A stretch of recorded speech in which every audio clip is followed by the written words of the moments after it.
And welcome into the Wednesday edition, Robby and Rexrode, 102.5, 106.3 The Game, brought to you by First Horizon, Big Bank Muscle, Small Bank Hustle. Visit firsthorizon.com/get it all. Robby Stanley, Joe Rexrode, Nick Keyser here with you on this Wednesday morning. Hope everybody's off to a wonderful start to their morning today. Rexrode, how we doing? What's going on? We're doing okay. I'm wearing the Nick Keyser gift sweatshirt today with me and you as the stepbrothers. So wait, who's who then? Who's Will Ferrell and who's gosh, I love that actor and I always forget his freaking John name. C. Reilly? Thank you. I can't remember how the picture goes. I think you're John C. Reilly and I'm Will Ferrell, but I need to double check on that. Okay, if you're watching on the stream, here you go. It's totally beautiful. Really, nothing will ever sell our YouTube chat or stream like you just did. I think it's pretty awesome. See, this is the kind of thing that you get, the little extras you get if you watch the stream. I would try to turn around and show you the back, which is a Beastie Boys album cover with Paul Kuharski with us, but Yes. that might be a little bit of gymnastics I'm not prepared for right now. Just put your laptop down, and then spin That has around nothing in to your do with- chair. That has nothing to do with his gymnastics, though. You know, Okay, fine. I'll try to spin around, Nick. God. this is going really well. I think he may have got it. Yes, he did. Geezer, how'd he do? He did. Did that get on? Yep. Okay. He's good. Okay, there you go. You got to trust me. We do. That's why you're producing the show. We do. You're also the choreographer of the show. Geezer, how we doing? What's up? Doing good. Just trying to get caffeinated, man. Late night. Late Last night at the hockey game. Some Defending champs. shenanigans going on in the third period. So game took forever to end last night, but it finally did. More Yeah, late exactly. nights, more no goals Yeah. for the Preds. More people taking runs at Roman Yosi and no one making anybody pay for Yeah, it. it was interesting. I guess they went after him in the third, but I asked Luke Shen after the game. He's like, so did you see it? And he was like, no, I did not on the ice. I think he saw the replay after that, but he tried to fight Sam Bennett in third, and Sam Bennett said no. And then Cole Smith didn't really give Sam Bennett a choice but to fight in the third period, just started punching him. So it was interesting to see the way that kind of shook out there. It's better than nothing. It is. Better late than never. It was interesting to hear Luke Shen last night say what we all know out loud, which was, I've never been a part of a team that literally can't score goals. And I was like, well, that's a good way to put it, because that's what you guys cannot do right now. Do you have Brunette sound, by the way? I mean, I know this is just totally ad-libbed right now, but from your question, Brunette. We can find that. Yeah, I'm sure we've got the clip. It was I heard probably, you I believe, the talking, third question. Heard you talking about it, and I'd like to actually hear it. Yeah, it was the third question last night. So basically, it may have been the fourth question. I think it was the fourth question. So basically, he was talking about how, it took them a while to get emotionally invested into the game, right? And I get it. Like, they all know they're out of the playoffs. And he was like, he didn't say they weren't ready to play, but he was just like, the speed of the game, they weren't really prepared for. And just, he didn't feel like they were, the chutzpah was there, for lack of a better term. And then your captain gets tattooed into the wall, and then that kind of wakes everybody up. It was a bad hit. It's a bad hit. I'm interested to see if Sam Bennett gets suspended by the NHL for that hit. Now, I mean, the call on the ice, and this is another thing Brunette was really upset about. They've got a rule in place, kind of really for that reason, for you to call it a major, and then you can go back and review it. And if you determine it's not a major, that's fine. And you can reduce it. Right. They didn't do that. They just called a minor penalty for boarding. And look, was it the world's worst hit ever? No. But I mean, it's Bennett looking at Yosi's numbers when he's in a vulnerable spot with the boards, and he tattooed his head into the board. Absolutely. It is Very I have dangerous seen play. way less hits. People get thrown out of the game and get suspended. That's a major. So, yeah. I thought it was a major penalty. So the fact that they didn't look at it, Brunette came out, obviously, Yosi played immediately after that. He's on the power play. And then they went to the intermission. And when Yosi didn't come out there in the third, like before the third period began, Brunette's like standing up on the bench and is just screaming at the officials, 15 minutes after the play happened. Having watched it. Because he's gone back and watched it, and he's yelling at the officials for not going to review it. So like the third period was delayed in starting because Brunette is just sitting there just giving it to the officials. He was upset. Yeah. Well, a little bit of fire there, but yeah, it's a bad hit, and yeah, it's not. You hate seeing Roman Yosi with his history take anything to the head, man. It's not good. I'm worried about it. I am. Like, this is. I remember early in his career, he had a couple of them, and they gave Yosi I think it was like a 7-year deal.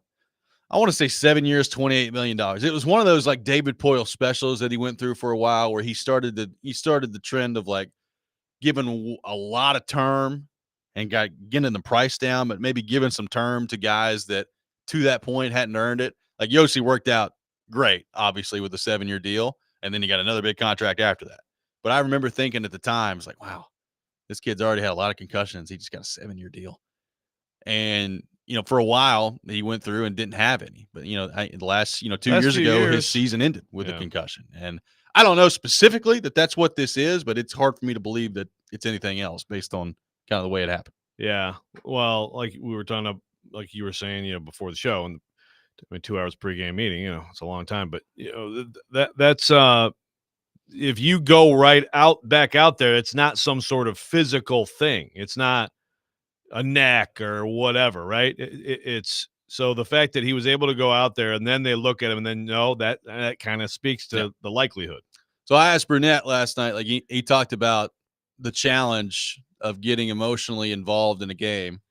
And I basically just said, I mean, you got a lot of guys in the room that have done a whole lot of winning. We all know the score for what this is right now. Like the standings are what they are. It is going to be an absolute slog from here to the end of the season. And I basically asked him, like, how challenging is it going to be basically to have that emotional investment where they're ready to play? And here's what Andrew Brunette had to say on that front last night. Yeah, it's going to be a big challenge. I think going through this, been through these types of where you are, and things aren't going particularly well, they're hard games. And a game like tonight where they're not going to give you a whole lot, it kind of tests a little bit your resilience and a little bit of your pride. And I didn't think early on we showed a whole lot. I thought we got better. But there's going to be all kinds of, we got one other one coming up here on Thursday. It's going to be very similar, arguably one of the best teams in the league, with a 10-game winning streak, and they're going to be in the same challenge. So we got to dig in a little bit deeper, but it's going to be hard. It's not going to be easy down the stretch. It never is. And especially when things aren't going your way, offensively, you got a lot of offensive guys that, have kind of dried out here a little bit. And we got to find a way to get that energy and that kind of enthusiasm back in our game.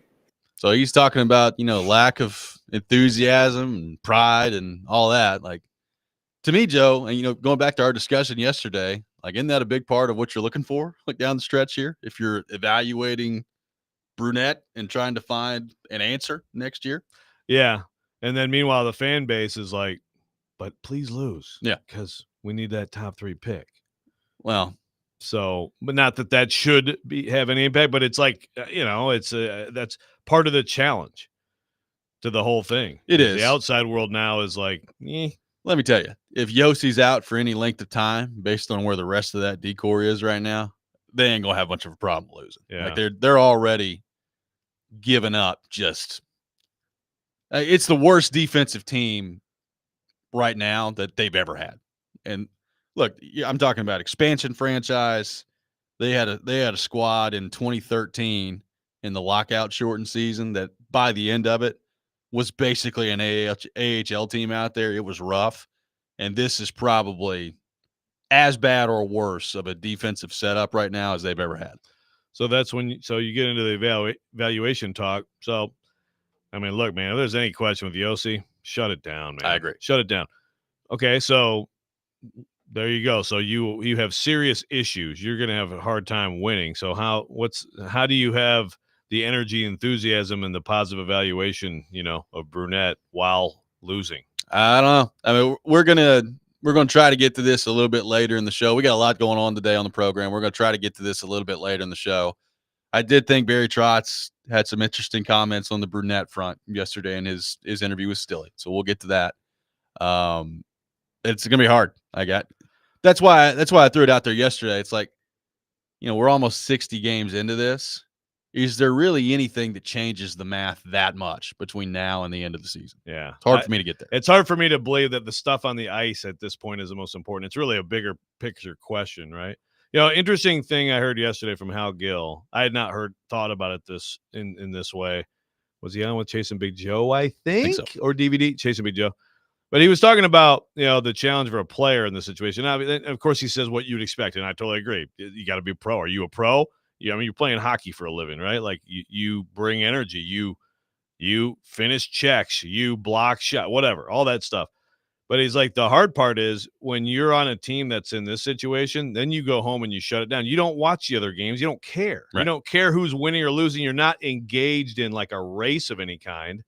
So that's where it's like you turn it on and off, and it makes it harder to kind of like. I'd never thought about it in those That's a terms. good point. It's a really interesting thing that you can only probably get from like someone who's played in the league. Yeah, I hadn't thought about that way either. And look, I think that kind of bleeds into what we're talking about there. Like, look, I know Matthew Tkachuk didn't play last night. Florida still, you look up and down the roster, loaded. Yeah. And you knew like they scored like a minute and a half in the game last night. And as soon as they did it, I thought it, and I'm sure a lot of Predators players thought it too. It was like, oh God, here we go. That's too many. That's Yeah. too many to try to get. Right. So we'll get back into the Predators a little bit later in the show. I did think Barry Trotz had some interesting comments yesterday on both Andrew Brunette and some conversations he's had with veteran players about where they're going and whether or not they're bought in. We'll get into that a little bit later in the show. We're going to get hot and heavy, obviously, into the Titans and the NFL Combine and the comments that they had yesterday from Mike Borgonzi and from Brian Callahan. And to help us do that a little bit earlier than normal, Paul Kuharski going to be with us coming up next. We'll have Kuharski with us for the rest of this hour. We'll get into all things Tennessee Titans with him. Robby and Rexrode, 102.5, 106.3 The Game.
Welcome back in, Robby and Rexrode, 1025-1063 The Game. Taking your thoughts on our phone and text lines, driven by WilsonCountyHyundai.com, 615-737-1025. We'll be joined by Paul Kuharski from PaulKuharski.com here in just a second. Joe, let's just start with your initial impressions. What stood out to you the most yesterday in reading some of the comments from Borgonzi and Ryan Callahan and the Tennessee Titans?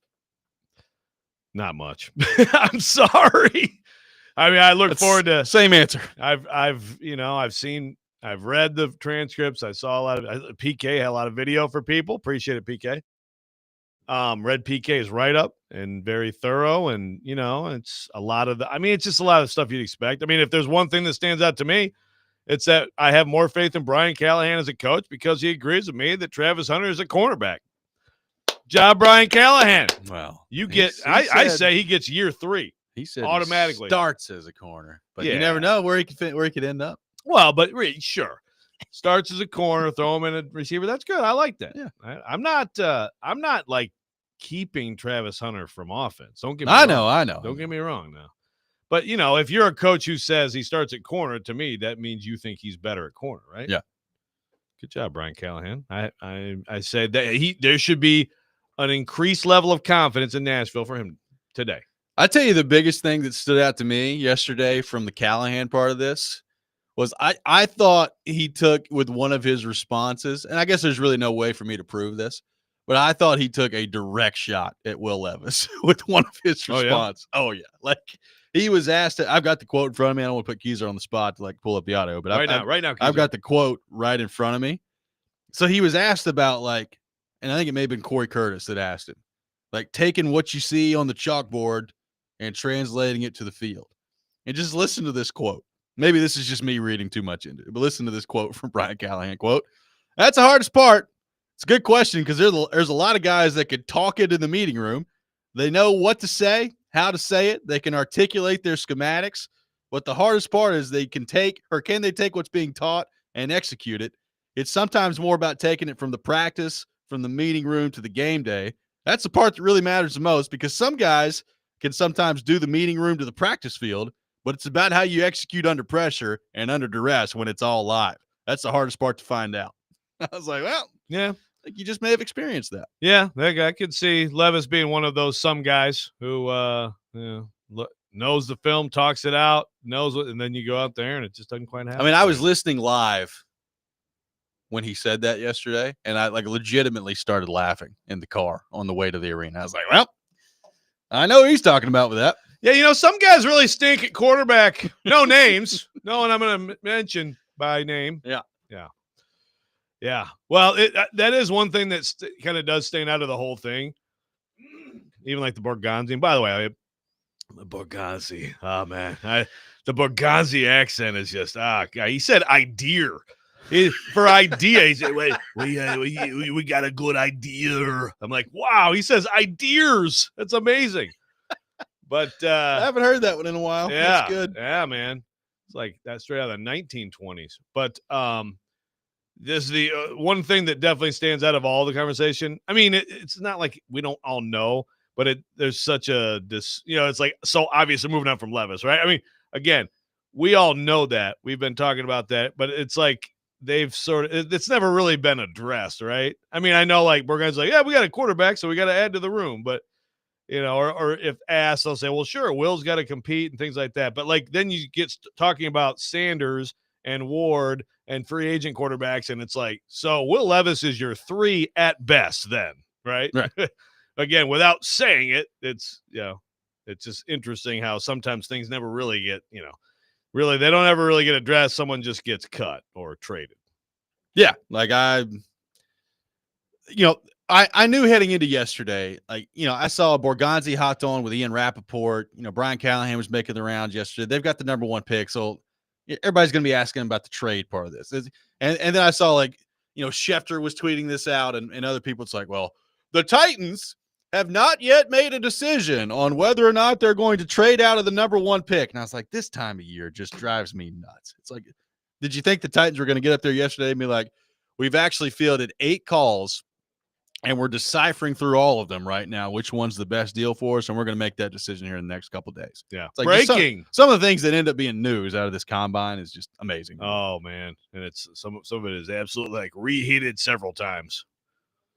For someone texting about the app, we will work on that. Work on the app.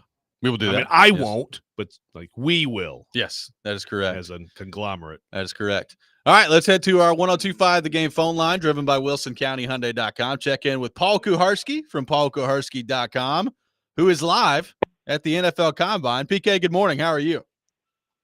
I am super sluggish, but the job calls sometimes for such sluggishness in the name of sourcing and relationship building. And I did what I had to do. I mean, just true veteran out there. I did what I had to do. So are we getting on like one of those mechanical horses last night? Tequila body shots? What are we talking about here? Oh, look how your imagination runs wild. I drank some drinks with some people. There we go. Oh, poor you. Did you get some shrimp cocktail?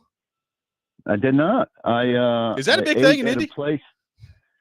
Well, it's a big thing because the famous restaurant serves shrimp cocktail with a severe horseradish. Okay. But I don't know if I'll make it there this week. The people that spearheaded the trip there last week couldn't get a reservation. So, I mean, I'd be fine not going. I've got an Italian place I think we'll go tonight. Last night I went with San Francisco-based friends to a phenomenal restaurant that we've been hitting for several years. That was, in fact, phenomenal until dessert. So entrees and appetizers, delicious. Dessert, a relative disaster. I had a conversation with the waitress afterwards and suggested it not be on the menu. One of the desserts not be on the menu any longer. Okay, what restaurant, what dessert? Give us actual facts. It's called Blackbeard. Yeah. It's a phenomenal place. You've been? No, but I've heard of it. I've heard people I rave like about how, it. Yeah. I've heard about it. Yeah. You've heard about a restaurant. Okay, I'm sorry that I've heard the name, Paul. I'm sorry. PK, I've only been to Barrel? Indy 9,000 times. What's the dessert there, tough guy? The two desserts. One was like a alleged lava kind of cake, but there was no real cake to it. It was kind of a lava yogurt thing. It was all right, but the other one was supposed to I think be like a peanut butter and jelly sandwich, but the alleged jelly, we were all sharing this, but the alleged jelly on top looked like it looked like a appetizer, and the alleged jelly on top looked like tomato sauce. And then it tasted really poor.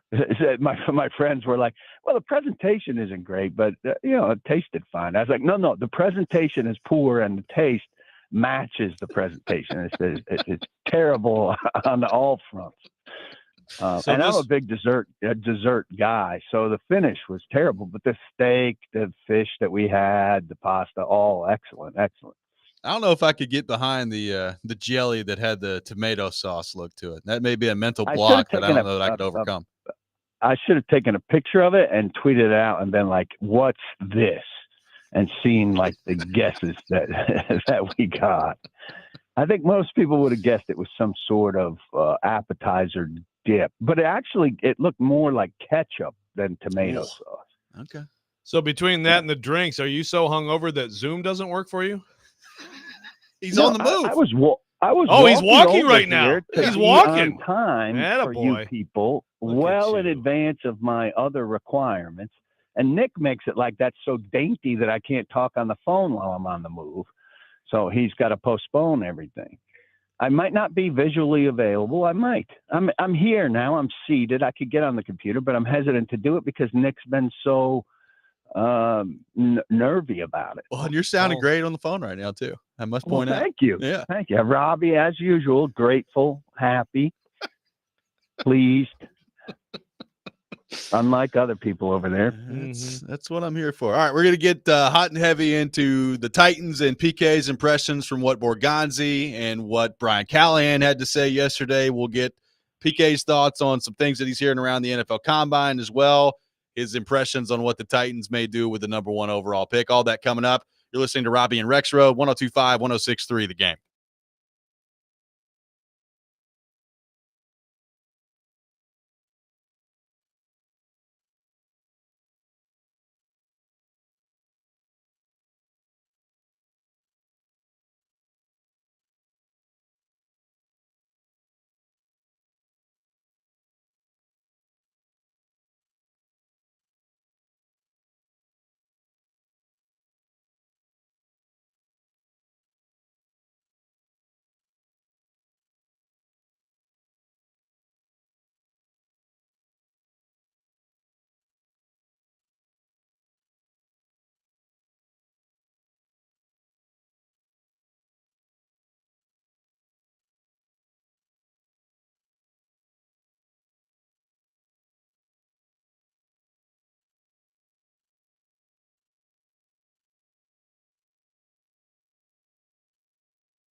Paul Kuharski from paulkuharski.com with us the rest of this hour, talking all things Tennessee Titans.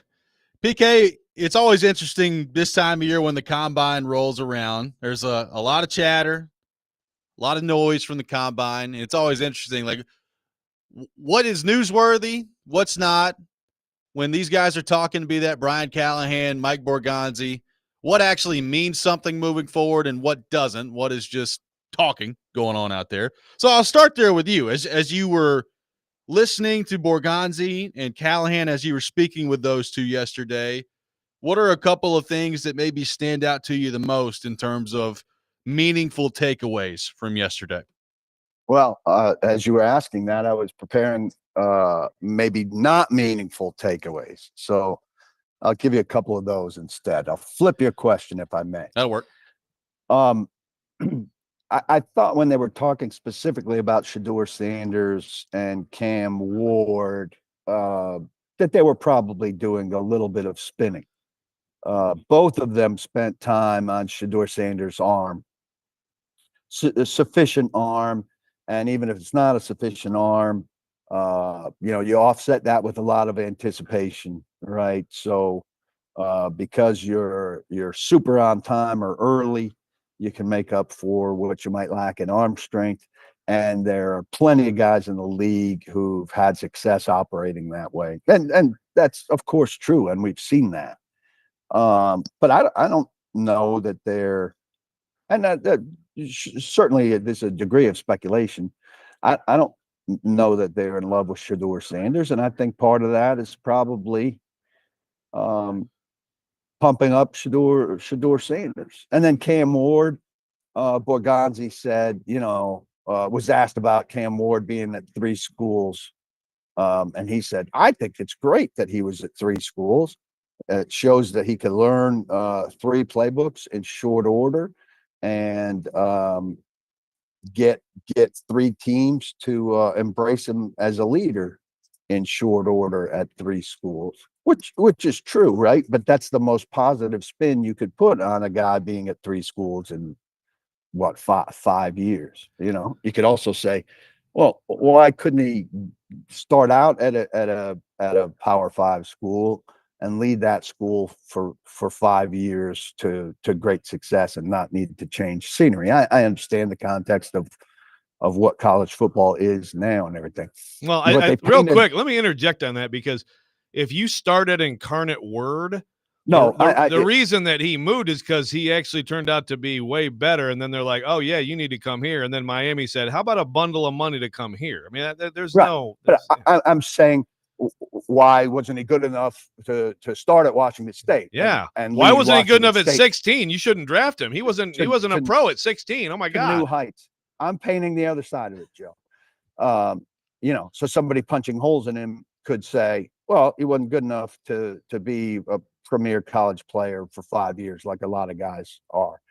So I think they painted both guys as well as they could, because they want both quarterbacks to look as good as they could, because they're in some ways saying, hey, come pry these guys away from us.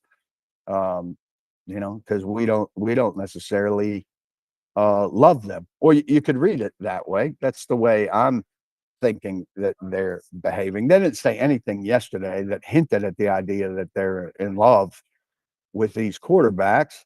And they're in position to be relatively honest, because they don't have to hide anything from anybody, given where they sit in this thing. What was the most? Flip it around. What was the comment that you thought had the most weight behind it? Borgonzi on free agency. He said at his introduction that they're going to be highly selective, and he cited character guys for the Chiefs early, like Anthony Fasano and Mike DeVito, who are good players, but not any star power to them. And yesterday he said more like, hey, we're going to target specific guys, but if we don't get that specific guy, it doesn't mean we're going to the second guy on the list. So I'm just inserting a name.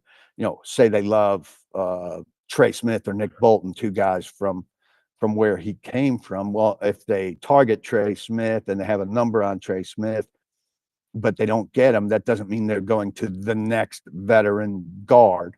It may mean, okay, we didn't get the guard we wanted in free agency, and now we'll go a different direction. But he went on to say, we've got a lot of holes on this team, and we want to patch as many holes as we can before the draft, which is how a lot of good teams operate, because you want to fill best you can so that your hand isn't forced in free agency and you don't get to pick, what did they have, 102 or 104, and put yourself in a position where at this spot, if we don't take an edge rusher, we're really screwed. So I thought Brian Callahan's breakdown of Travis Hunter was interesting. He talked about the ability to play both sides of the football, and that he feels like he does have that ability at the next level. Did say that, when pressed about it, that he would probably start him at corner there, and that would be kind of the position that he looks at. How do you view that, Brian Callahan's answer to that, and the idea of Travis Hunter at corner, at least to start, if that's where you're taking him at number one, or if you trade down and get him? Yeah, I think it was a little stronger than that in terms of starting him out there. And I've talked to some other people who think, early on in the NFL career, and you hear this about a lot of guys, they need focus, a guard tackle or a corner nickel. They need to start with a narrower focus, get some degree of mastery of that before the envelope expands. And I think I've mentioned, I talked to Samari Roll about Hunter, because the concern for most people is man coverage. And Roll said, it's clear that he hasn't worked specifically on man coverage. I talked to somebody again last night during my quote unquote socializing who said,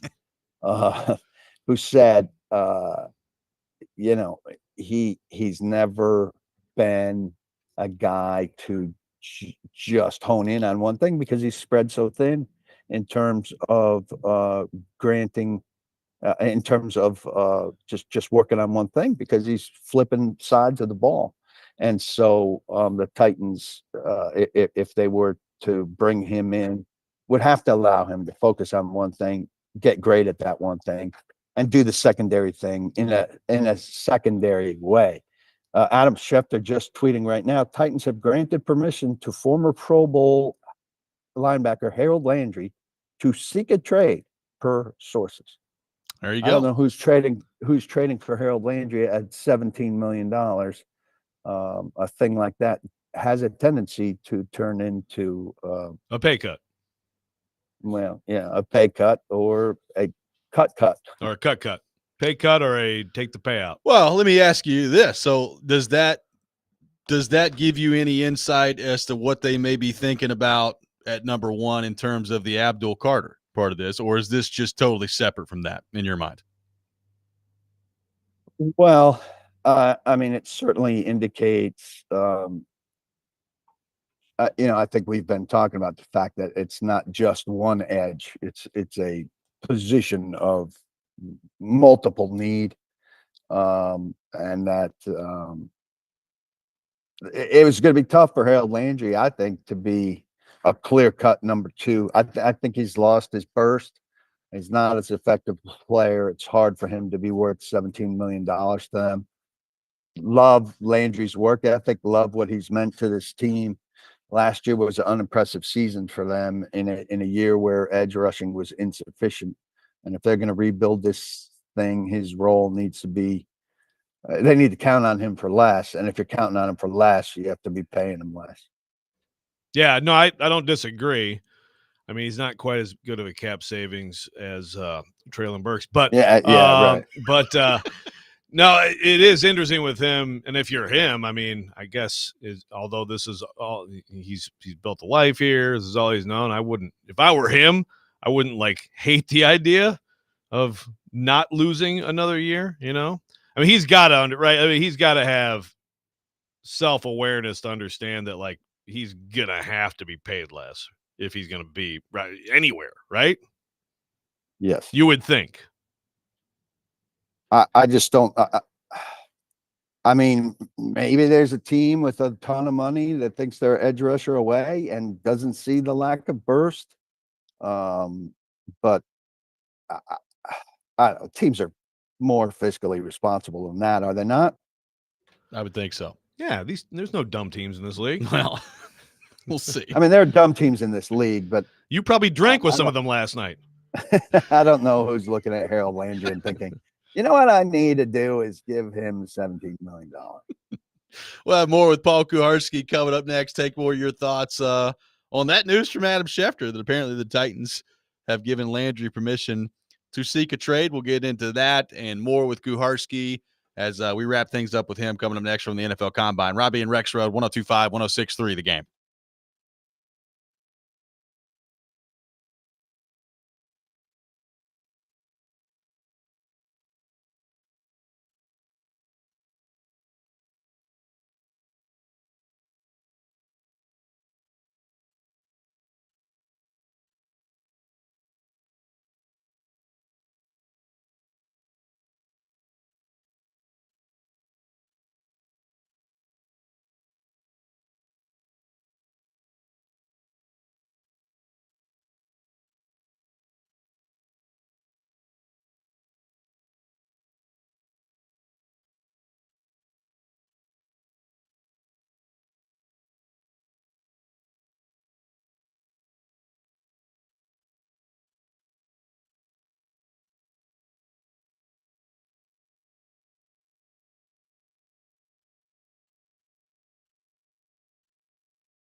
Welcome back in, Robby and Rexrode, 102.5, 106.3 The Game. One more segment with Paul Kuharski from paulkuharski.com, who is live at the NFL Combine.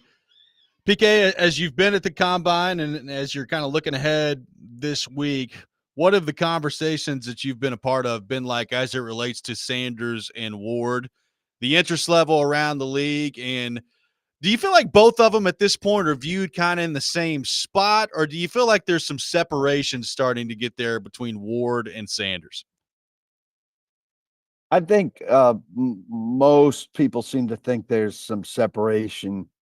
That's more maybe on the analyst side. I haven't talked to as many personnel people about that. The personnel people I've talked about is more, is anybody worthy of one? And I haven't talked to a slew of people, but the people I've talked to have said no.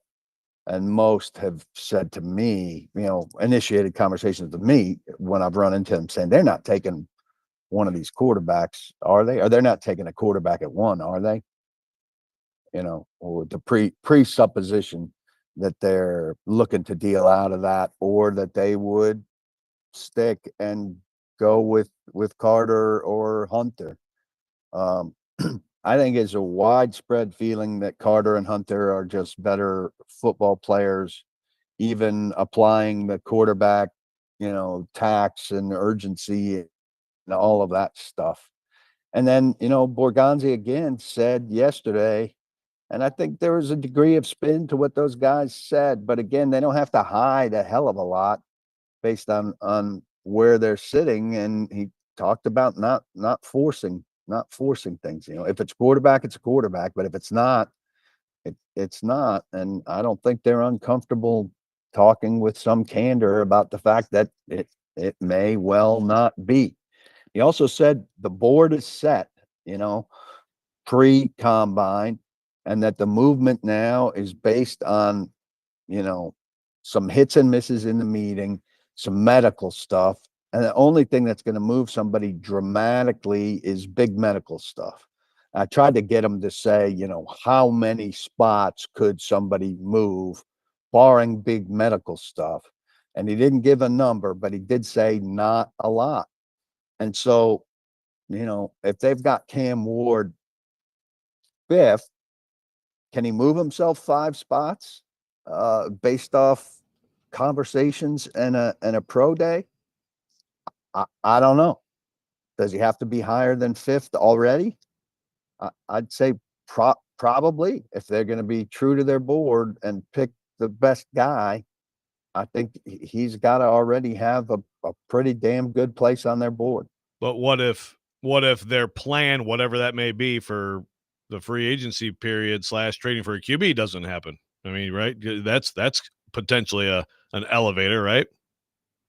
That's potentially an elevator.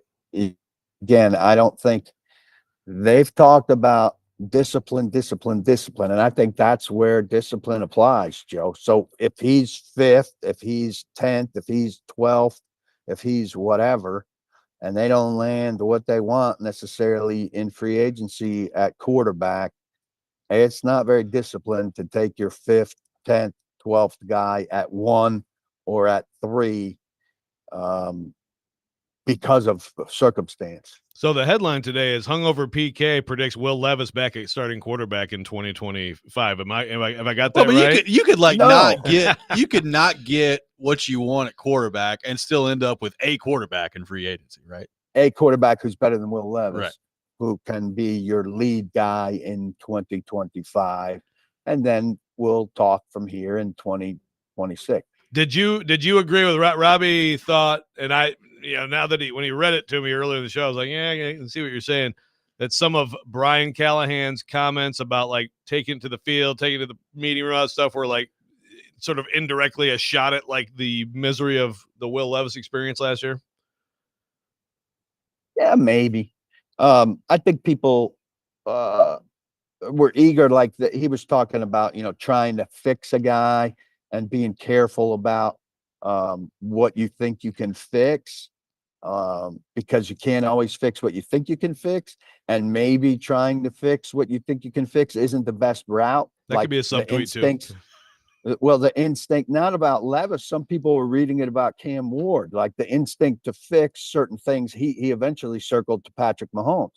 The instincts to fix some Patrick Mahomes thing would have taken away what turned out to be Patrick Mahomes' magic, right?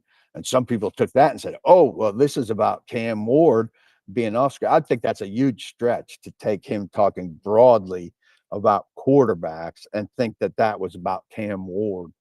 I think people are looking to fit puzzle pieces that don't necessarily that aren't necessarily cut in the shape that people want them to be. PK, last thing for you. What are you looking for today? What's on the docket for you today at the NFL Combine? Well, I got edge rushers. Abdul Carter and Mike Green are in this first batch that's going to talk right now. So just curious to hear what these guys say. And I'm a believer, a lot of people say these podium sessions don't mean much. I think these guys are really well prepped. And I think what we hear in this big room behind us is going to be somewhat symbolic of how they come across to teams in meetings. And so I think that reflection is not insignificant. Abdul, have you talked to the Titans? Man, I want to hear that first question, baby. First question. Hey, by the way, real quick, Morganzi yesterday said ideas. I thought it was amazing. This guy's the greatest, isn't he? Yeah, We got some good ideas over here. God, I love this Callahan dude. He's no Callahan in terms of fount of information and willingness to expound on things. He's got some potential, and the accent, I don't know. But when people leave Boston, it does not go away. PK, it's so wicked awesome. It is. PK, all right, boys, I got to get to work. It's been a joy. It has. Thank you for all your very delicate care. Yeah, you're very welcome. Have a great time. Washcloth on the forehead, hair of the dog, Bloody Mary at breakfast. I gotta, Bloody Mary. Yeah, that you know how to work, Joe. You really do. There we go. See you, Even PK. my bosses would find that unacceptable, and I don't have. There. See you, PK. Paul Kuharski with us here on the program. All right, we'll react to what PK had to say from the NFL Combine. We'll take your thoughts on the Harold Landry news that Adam Schefter put out there. Apparently, the Titans have granted permission for Harold Landry to seek a trade. So we'll take your thoughts on all that as well. How come everybody that comes on our show gets hammered the day before? At least PK shows up, unlike Stilly. I mean, is this like some sort of commentary on us? Yeah, It's do you like, have we to gotta drink get to hang out with us the night before to go on Robby and Rexrode? Hey, this is just another example. Stilly and Paulie sometimes cut from the same cloth. I'm just saying. Just throwing it out show there. Could be a saucy show. Just throwing it out there. We'll have more coming up next. Robby and Rexrode, 102.5, 106.3 The Game.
Hour number 2, Robby and Rexrode, 102.5, 106.3 The Game, brought to you by First Horizon, big bank muscle, small bank hustle. Visit firsthorizon.com/get it all. Robby Stanley, Joe Rexrode, Nick Keyser here with you on this Wednesday morning.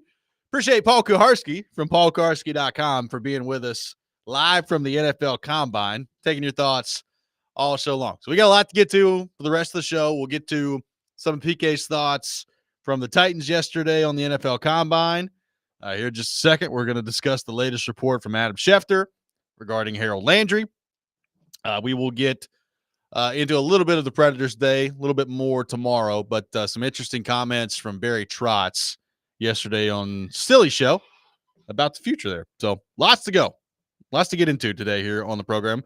Joe, let's start with a report that came out just a few minutes ago from Adam Schefter that the Titans have granted permission to Harold Landry to seek a trade. Landry played in all 17 games last year. He had 9 sacks. He had 18 pressures, 4 pass deflections. He's got 31.5 sacks in the last 3 years that he's played. He is due $17.5 million in base salary this season. This is the tweet that Schefter put out there. So apparently, Harold Landry given permission to seek a trade. How do we view that, and what do we think the interest level around the league could be for Harold Landry? Hey, I proposed last trading deadline, get Hendon Hooker in here. Now you got no quarterback issues. You got your quarterback figured out, and then you got Landry moved.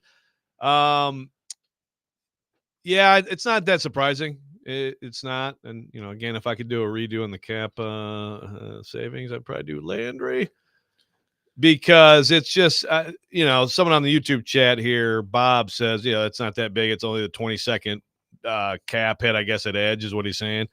Yeah, but it's at this point for what he is and what he's giving you, it's still overpaying. And, it still makes sense to me, if I'm the Titans, my ideal scenario is that he goes out, checks it out. He's not going to find, I don't think, someone who wants to take on that deal. And then he comes back and agrees to take a pay cut, and he's still on your team.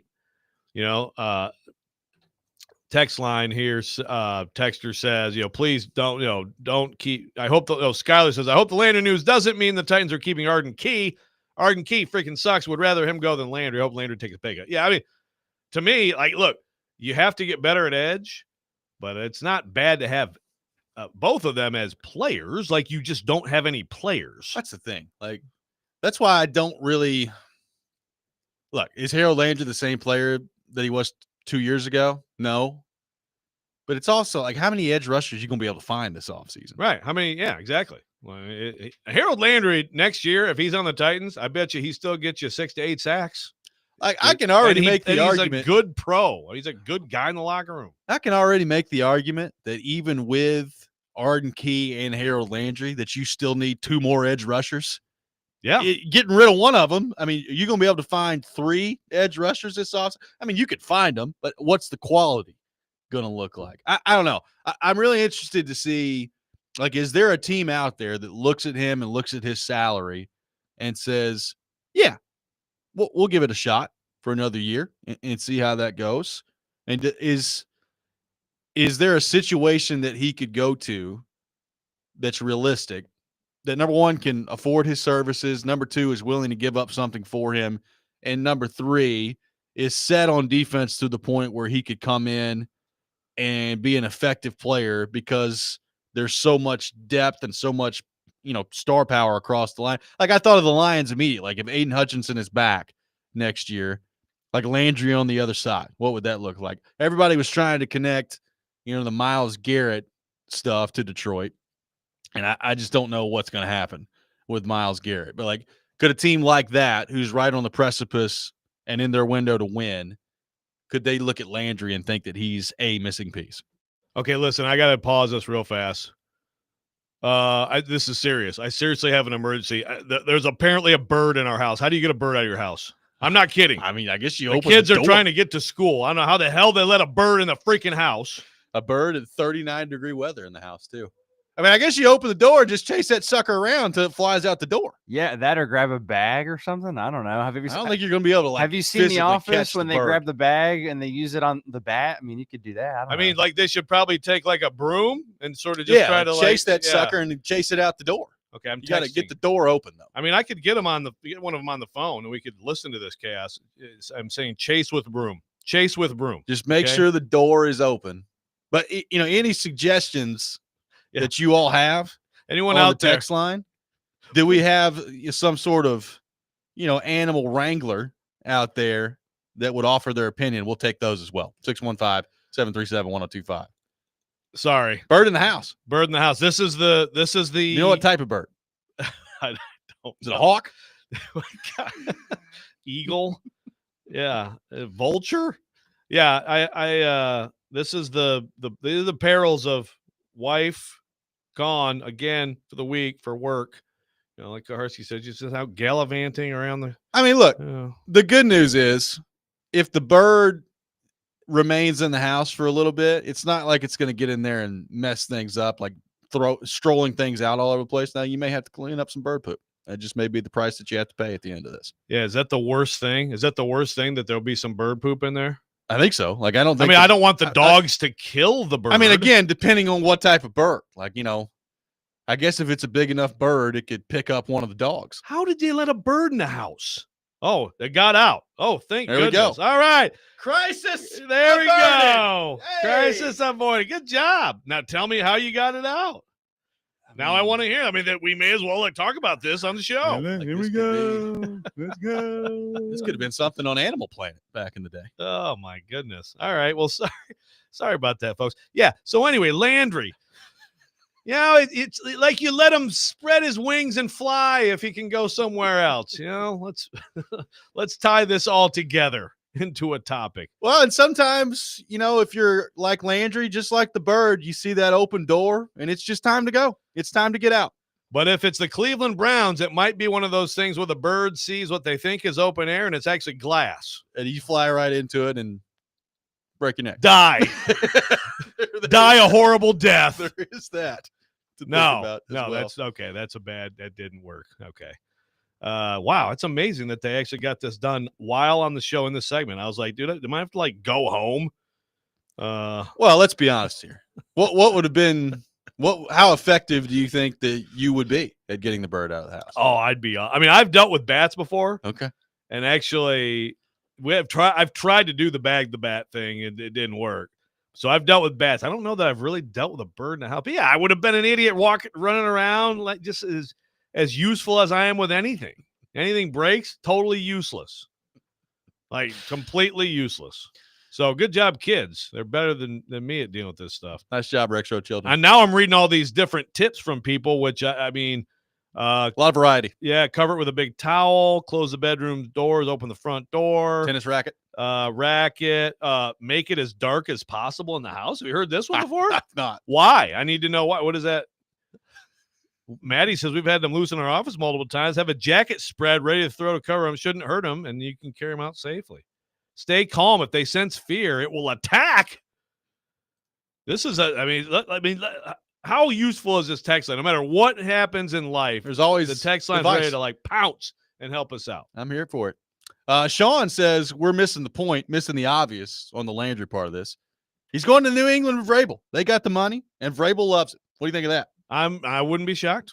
No, look, Vrabel. I think Vrabel gets dinged a little bit much for the whole like his guy. I mean, not some of those criticisms are fair for sure, but I mean, all coaches, if they have people they trust, whether it's coaches or players, they know are going to be pros. Yeah, Landry would be great for a young team to me, to have around in the room. So, yeah, I mean, I can see there being interest, but again, like I just like the trade for that deal. I mean, Landry's not getting paid that this year. He's not. No. So, but yeah, ultimately him ending back with Vrabel, I can see that. Again, I think the Titans would be well served in this situation to end up with him and keep him. I mean, they need football players. He's still a solid football player. 615-737-1025. Your thoughts on Harold Landry being given permission by the Titans to seek a trade. Your continued animal advice on the text line as well for ridding a house of a bird. 615-737-1025, our phone number. Tune in to 94.9 The Fan tonight for Vanderbilt men's basketball as the Commodores take on Texas A&M with a 6 o'clock tip-off pregame show beginning at 5:30. Vanderbilt men's basketball presented by Athletes Unlimited Pro Basketball, coming to Nashville's Municipal Auditorium now through March the 2nd. Go to auprobasketball.com for more details and to purchase tickets. This is Robby and Rexrode, 102.5, 106.3 The Game.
Welcome back in, Robby and Rexrode, 102.5, 106.3 The Game. Well done, Keezer. That's good stuff. That's good. I think the rest of the show, we need to do this as a theme. I got some great ideas for you. I'll let you know. This is a great start. I mean, there's a few songs popping in my head right now that we could do. I mean, the Morris Day and the Time, folks, if you know what I'm talking about, we're going to jam some Morris Day and the Time before we're done here.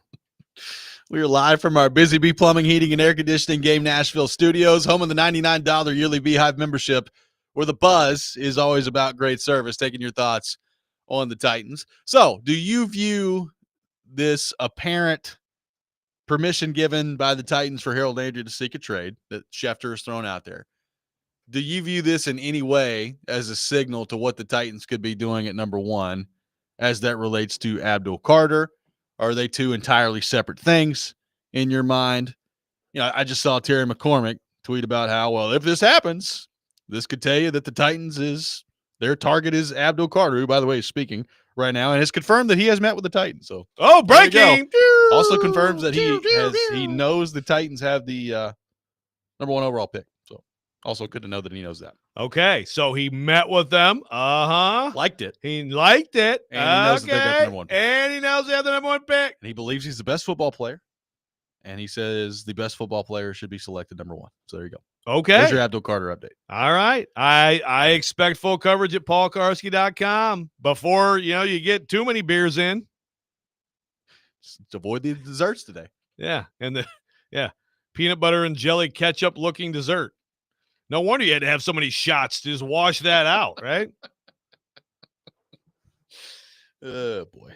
A lot of people, good point by Ethan from Lawrenceburg. He says, see, you don't get How to Chase a Bird Out of the House on Stillman and Company. That's why Robby and Rex are the superior show for this station. Thank you, Ethan. Last I checked, Stillman didn't even have a ladder. So, like, the bird was in a high location. He'd be up a creek. He'd be really He'd screwed. just be waiting for that thing to come down. Does he have a broom? I don't know. Does he have any household items? He's every time it snows, he's very keen to point out that he sweeps the driveway off. Like he's there to clear the driveway. So he's got a broom of some kind. Okay, so that would help him get the bird out maybe. But they better be a low flying bird. That's right. That's right. So is Landry any sort of signal on Carter to you? I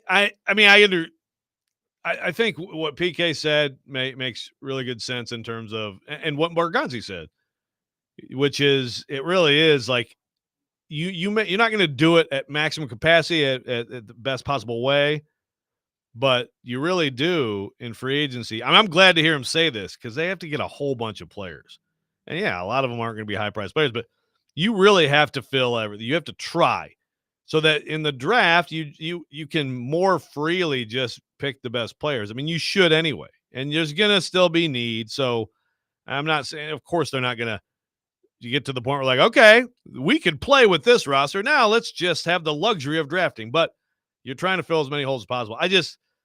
To me, that decision is just so far beyond whatever your roster looks like this year. It's just so far beyond it. So if you, again, think that Abdul Carter is not just a really good pass rusher. I think he's going to come in this league and be a really good pass rusher, but like an all-time kind of guy, all-time. What does that mean? I'm not saying he has to be LT or, Bruce Smith, Reggie White, but like a top of the league player. Okay, then yes. If it's like, he's the best pass rusher. We need a pass rusher. Let's do it. I hate that. That's Travon Walker. No, don't do that. And of course, with them and the Jags, who, by the way, their GM, we're going to have so much fun with this crap. Hey, guys, and Trevor, I'm going to go get you some protection. He's like the zit-filled, 16-year-old he legitimately who works on The Simpsons. I was like, is that Field Yates up there? Like, they both look like they're 11 years old. I mean, good for him. Hi, Trevor. Can I get your autograph? Between him and Liam Cohen, who, by the way, was doing some interviews yesterday, and they were like, hey, you want to take another shot at the Duval thing again? He was like, no, I'm good. Thank you, though.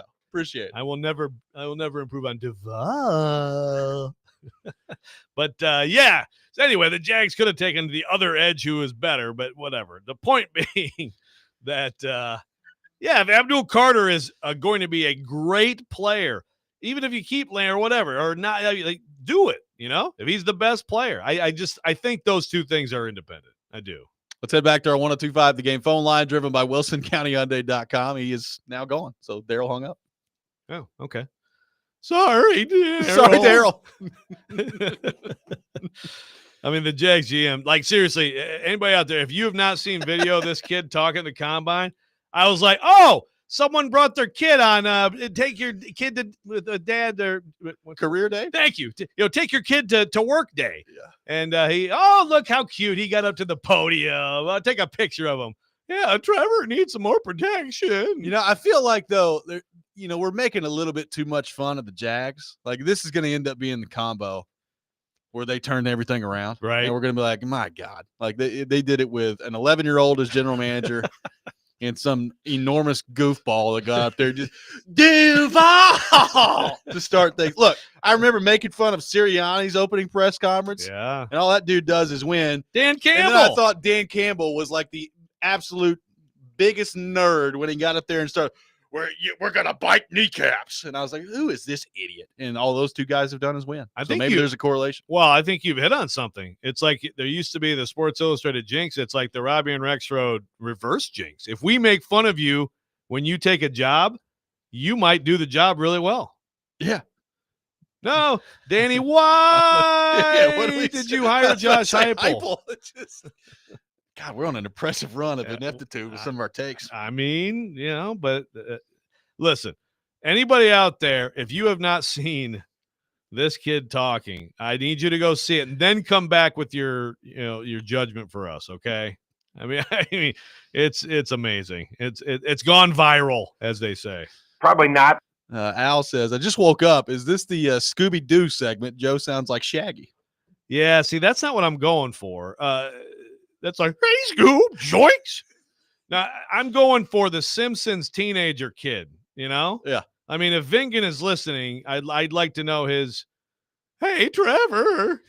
Like, you're right, though. It sounds too much like Shaggy. I gotta work on it. But we're going to need to work on it because the Jags are going to provide so much content in years to come. Bless them. Caleb says, I think we're safe on the Jags coach. Can't possibly make too much fun of that Duval clip. I know either way, whether they win or lose tremendously like they have been known to do, we're going to see that clip everywhere next season. It's going to be constant. Yeah, that's the thing. If they win, then Jags fans can weaponize it. Liam Cohn, in all seriousness, is really interesting because he has been very successful in college, but obviously it didn't work at all in that year in LA. And he kind of, Yeah. I mean, he got Will Levis to play quarterback to the point where people were talking about Levis as the first overall pick. So you say Duval as much as you want if that's what you're going to do as a coach. Keith says, please start making fun of every Titans hire and draft pick. Yeah, I know. Well, I got some ideas for you. Okay. The ideas is a good stuff. I was telling you, off the air, some people in my family use wash instead of wash. Yeah. That's a great the random one. R's tossed on words it's good stuff. It is. It's elite. We have Daryl. Daryl's back. Let's head back to our 1025 The Game phone line. Welcome in Daryl to the program. Daryl, welcome back. Thanks for calling in. Yes, good morning. I'd like to weigh in on this Abdul Carter. I don't believe he's the number one overall pick. He has 12 sacks, but it's over 17 games. Yeah, no, I mean, and he's also hurt. So the number one pick, as far as on the defensive edge, it would be Mike Green, who has 17 sacks over 13 games. Right. Over 13 games. So you're talking about there's just no one. And again, look, Mike Green could end up. Thanks for the call. Mike Green could end up being a better player. It's possible. Sure. But there's no one out there who's going to evaluate Mike Green as a better prospect than Abdul Carter. You have to keep in mind the level of play. Yep. Like players from all levels can be great NFL players, but like if we're going to compare sack numbers, that's where you have to say, well, hold on, who did he play against? And I will agree though with Daryl on that's the big question with Carter is production versus talent level. Yeah. Watch him play. He's dominant. He has not produced to the, he just hasn't, and some of it has been injury. He has not produced at the college level to the point of like a number 1 overall pick. You know, some of it is like watch him play, pressure rate, all that stuff. So, I mean, there's questions. And yeah, I mean, he's hurt right now. That's something to keep in mind. It doesn't seem like it's anything too serious. No, it doesn't seem that serious. But I mean, something. You heard Kuharski talk earlier about the medical. I mean, I'm getting as much information on that shoulder as I possibly can if I'm the Titans before you're making your decision there. But it doesn't seem like it's anything that's overly serious. And I think Abdul Carter at the podium a few moments ago said that he's right at 90%. So, we'll see. Yeah. So, yeah, I mean, that's you're not going to mess around with that. No. It's the kind of injury. It's pretty run of the mill injury. So I don't know of a history too much with him, but that's the thing too, right? How often does this guy get hurt? 615-737-1025, our phone number. More of your thoughts to get to on the Harold Landry front. Your thoughts on Abdul Carter, who is speaking now at the podium as a potential number 1 overall pick. And we will get also into Brian Callahan's comments on Travis Hunter yesterday as well as it relates to his NFL future. All that coming up. Robby and Rexrode, 102.5, 106.3 The Game.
Welcome back in, Robby and Rexrode, 102.5, 106.3 The Game, brought to you by First Horizon, Big Bank Muscle, Small Bank Hustle. Visit firsthorizon.com/get-it-all.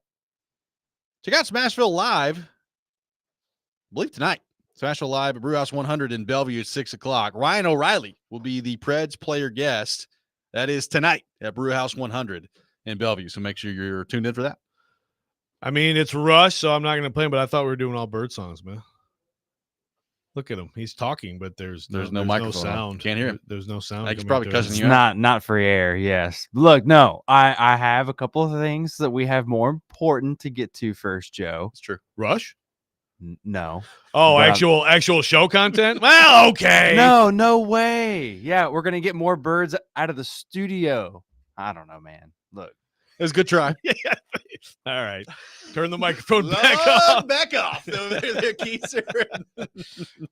We've given you some good options, though. We have. You know we have. I'm going to think of some more, though.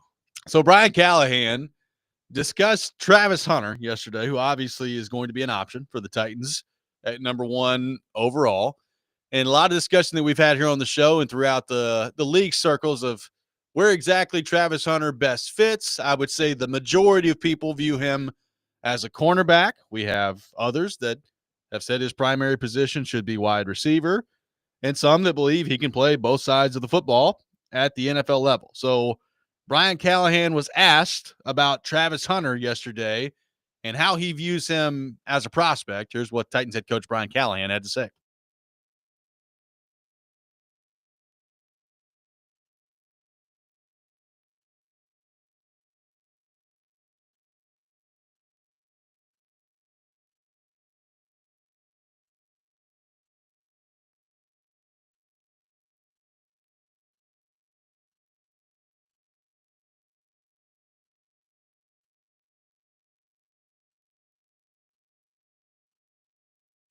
So all that sounds great, Joe. He's talking about the ability to play both sides of the football, and if you get him, you kind of find out where he fits the best. So the natural follow-up question to that is, okay, well, where do you think he fits the best? And Brian Callahan answered that. Here's what Callahan had to say. Well, you got to start. You got to start somewhere. I mean, you got to put your teeth in a position first, and then you see where you can add them in. So those are all conversations that we have as we work through the process on where a player like him. What do you do with a player like him? And where do you first start him? And where does he help you on all sides of the ball? So he can return punts. He can, he's got a really unique skill set that I don't think there's many players you can compare him to. So where do you first start? I would say you probably start him. He probably starts at corner. And then you find ways to interject him into the offense as he gets more comfortable. He plays more and more offensively. But I think his corner is probably his starting point. In my opinion, you might get varying opinions on that. But then I think he's got a real role as a receiver. So where do you first start? Hurry up. I got to get to happy hour. Where do you start him? Good job, PK. And we got the right answer from Brian Callahan. Very impressive. He's correct. He's a cornerback. You feel better? You feel validated? I have an elevated view of Brian Callahan. Hey, Thanks to yesterday. I He got the answer right. I hesitate to do this because I don't know specifically. Like, there's a lot of different thoughts on this. But my general guess is, like, if I'm assigning a percentage to it, Joe, what, 75% of the people that I've seen probably say corner first and then receiver? I know. I think so. I am going to, before the draft, I'm going to get all the draft analysts and get an official count. But I think that's about right. It was interesting to hear Callahan say that. Now, look, this again goes back into when you start diving through all of that. He said all the right things. He talked about, being able to play both sides of the football. They also had conversations yesterday about, hey, this is lying season. Do you have the ability to lie to general managers? And he's like, oh, yeah, I can do that. So, like, again, I always say this time of year at the combine, how much of what they're saying up there actually means something and how much of it is just blowing smoke. He said in that answer that he'd start him at corner, but he feels like he can play a pretty darn heavy role at receiver. So, like, if the Titans draft him, do they actually have a plan to put him at receiver at some point this year? Or is it going to be, yeah, you're playing corner, and then every now and again, if we want to get you the ball at receiver, that's what we'll try to do. The interesting thing about if he were to come here, and he's a rookie with the Titans, and let's say they have the full complement. It is an interesting, like, short-term situation where, first of all, again, I believe he's a corner. I believe he's a great corner. I believe that once he starts playing that position, he's gonna make a difference immediately in this league. But this team and this roster actually, like, you could make the case for him to actually maybe get a little more work on offense early, just because of, like, he, right away. I mean, if you actually have Snead, Awuzie, you got McCreary, you got Brownlee and what he did last year, you don't, like, have to throw him out there. So, but I still would, just because I think he'd be the best of those guys immediately, but we'll see. Well, as a texter pointed out, we talk about Callahan and that view, and Callahan did say in his answer that there may be, like, differing opinions on how Hunter is viewed. Well, you're looking in Cleveland, and their general manager yesterday said, quote, "Yeah, we'd see Hunter as a receiver primarily first. I think part of it is what makes him a bit of a unicorn is the fact that he can do both at a high level." Yeah, well, doo-doo franchise. There we go. We now know which is more of a doo-doo franchise. Brown's still beating the Titans in that category. There you go. Let's head back to our 1025 The Game phone line. Welcome in Adam in Portland, the text line's favorite. Adam, good morning. How are you? What's pretty wild, dude, is that the Titans force-fed Cheeto Awuzie on us last year like he was something special. He's not. He's been hurt his whole career, and even when he was in there, he was mid. He was a mid player. He's a Bengal. He's a good player. He's a good player. That's a lie, dude. Don't be part of that. Right, I'm lying.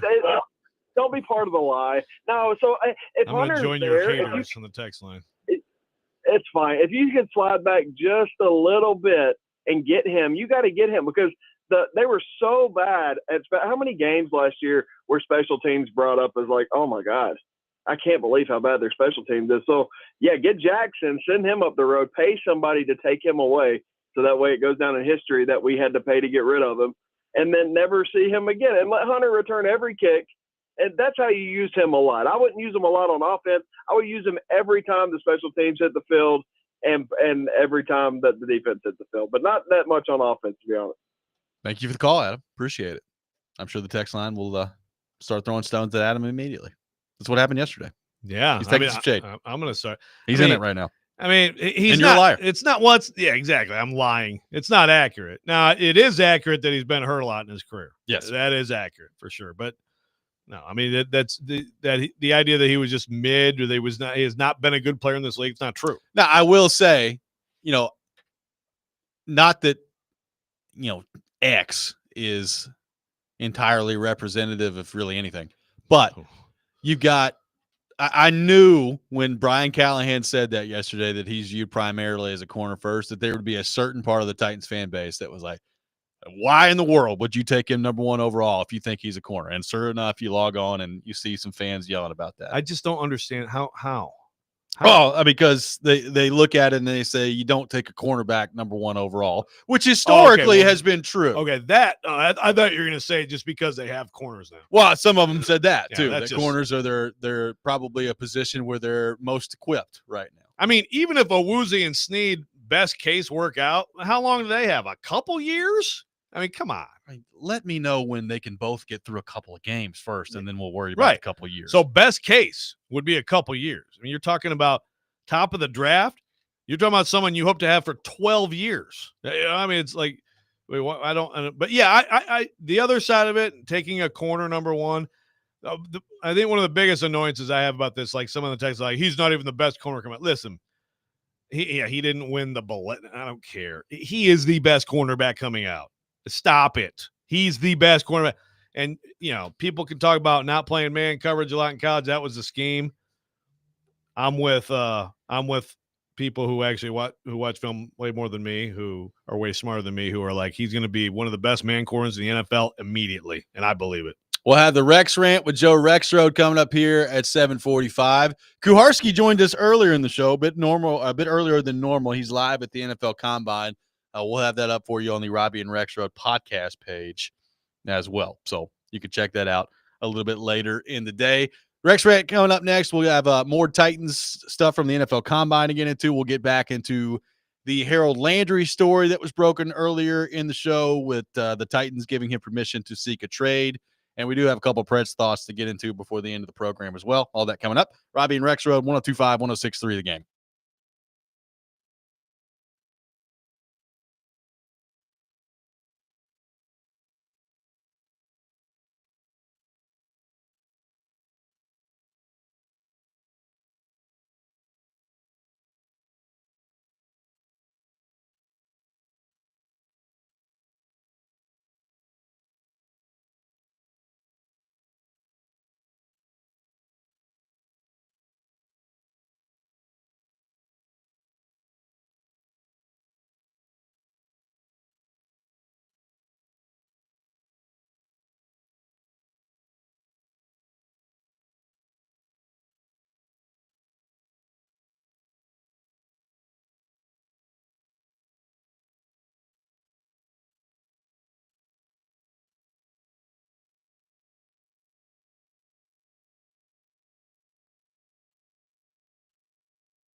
Sometimes he wakes up on the wrong side of the bed.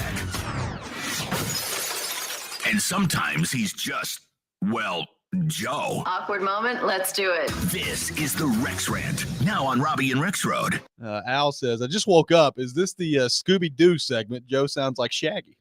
Yeah, see, that's not what I'm going for. That's like, hey, Scoob, joints.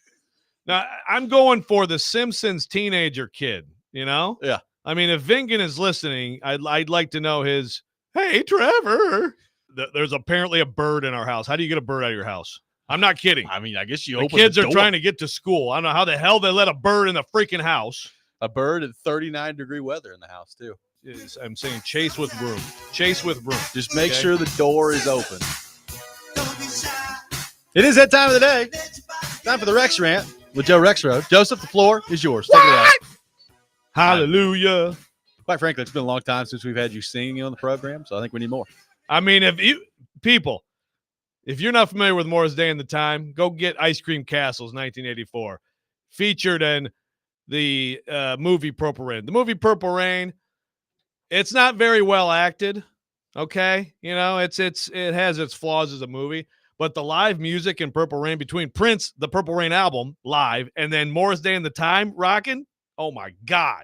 You know who was not alive in 1984 to experience this? No one listening, or you. Also the Jags general manager. What are you talking about? So who was in all actuality 34 years old, but if you told me that he just graduated high school, I'd say, yeah, okay, that's cool. Good for him. 4 years old. Yeah. That's insane. Wow. I got a texter here that says this rant needs to be about how much of a joke the Preds are. Everyone should lose their jobs. We've talked about the Preds. I think we're actually going to get in the Preds a bit more. Right? We will later in the program. With what Barry Trotz had to say on Stilly's show yesterday. But no, that's not the rant. The rant is me ranting about myself as a parent. And it's not because I'm here gas bagging with you while my children are battling a bird in the house and just going to school by themselves, and who knows, bird poop everywhere, dog poop everywhere, house unlocked. You know, sure, whatever. I mean, we know I'm a bad parent, but in the last week, man, this is a rant for the parent with multiple kids. We have 3, and basically I'm going to summarize it like this. Don't let up or change or lower any standards of yourself for the baby, because you know that happens. I mean, my baby sister, he got away with whatever, did whatever she wanted, all that stuff. I mean, this is a traditional thing, right?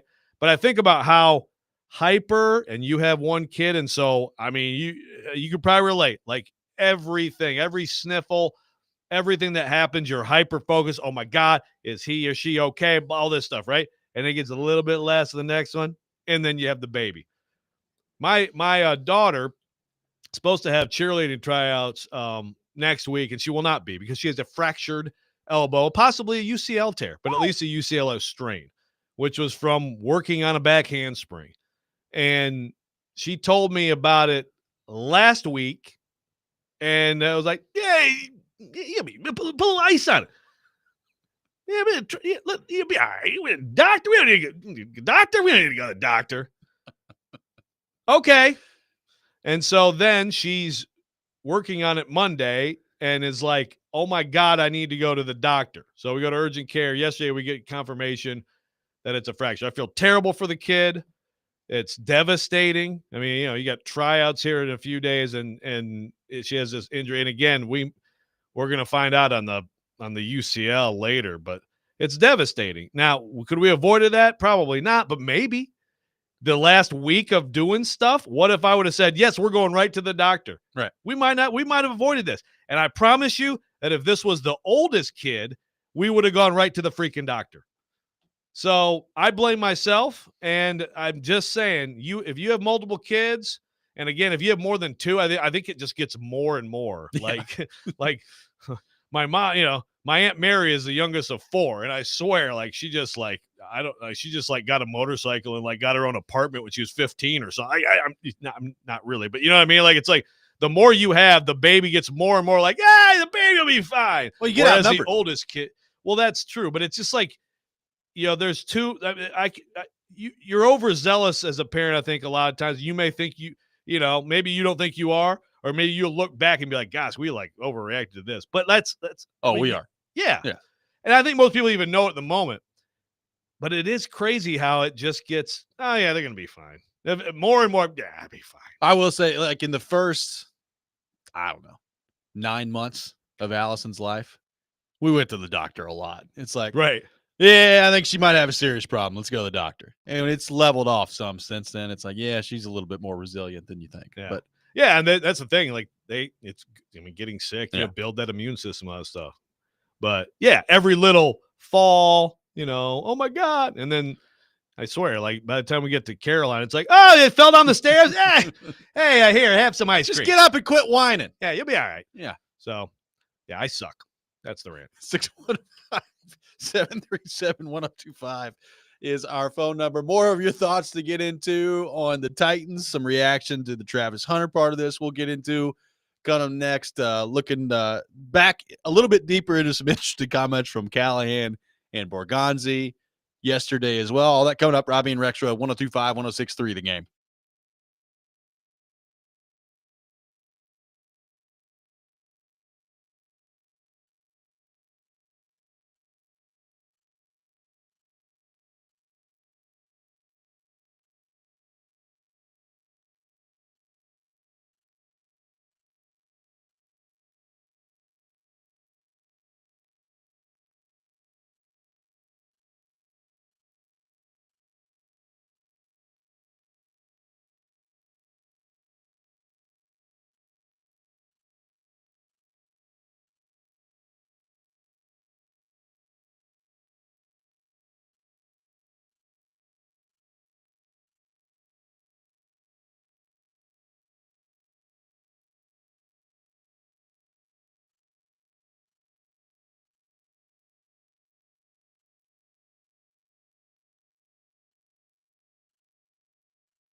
Final hour, Robby and Rexrode, 102.25, 106.3 The Game. Robby and Rexrode brought to you by First Horizon. Big bank muscle, small bank hustle. Visit firsthorizon.com/get-it-all. It's been an interesting program today. It has. It's almost like the day that after Brian Kelly said family, and we just had all kinds of weird accents and impersonations. Not quite that good, though. Yeah, it was going to be hard to top. Yeah. Which I haven't watched the Brian Kelly clip in a while. But like the more distance that passes from that, first off, watching them be largely a disaster ever since then has been funny. But also, it's just so different than he normally sounds all the time. Like he went out there and said, "You know what I'm about to do? I'm about to go Southern accent on these people, trying to ingratiate myself into the culture down here." And that was a strategy by him. Didn't work. Yeah, I think it's between. I'm gonna pretend I'm from around here, and also I'm gonna dance like the biggest dork in the history of mankind with recruits. I think I'm gonna win it all several times because of this. Yeah, absolutely. If you missed it, the news of the day so far at the NFL Combine, Adam Schefter putting this out there earlier that the Titans have given permission for Harold Landry to seek a trade. He is due $17.5 million of base salary this season. We talked about Landry last week, right? So Landry, when you look at just purely the numbers, wasn't a bad season for Landry last year when you're looking at traditional stacks. Like if you're just looking at, the sack total, you look at his career to this point and you say, okay, well, let's start all the way back in 2021 as my computer freezes here, which is good stuff. But he has the big year in 2021. We talk about that front that was there then. In 2021, he ends up with, let's see here, what did he have? 12 sacks in 2021. He tears the ACL the next year in 22, so it's a lost season. Right before the season starts. Right before the season starts. You have a 10.5 sack season coming off the ACL where it felt like, Joe, he got better as the year went on, and it was as simple as kind of started off a little bit rough, but you see that when guys are coming back from an ACL, and with the way he finished the 23 season, you're like, okay, well, maybe he's still pretty darn good pass rusher for the Titans heading into last year. Well, he ends up with 9 sacks last year.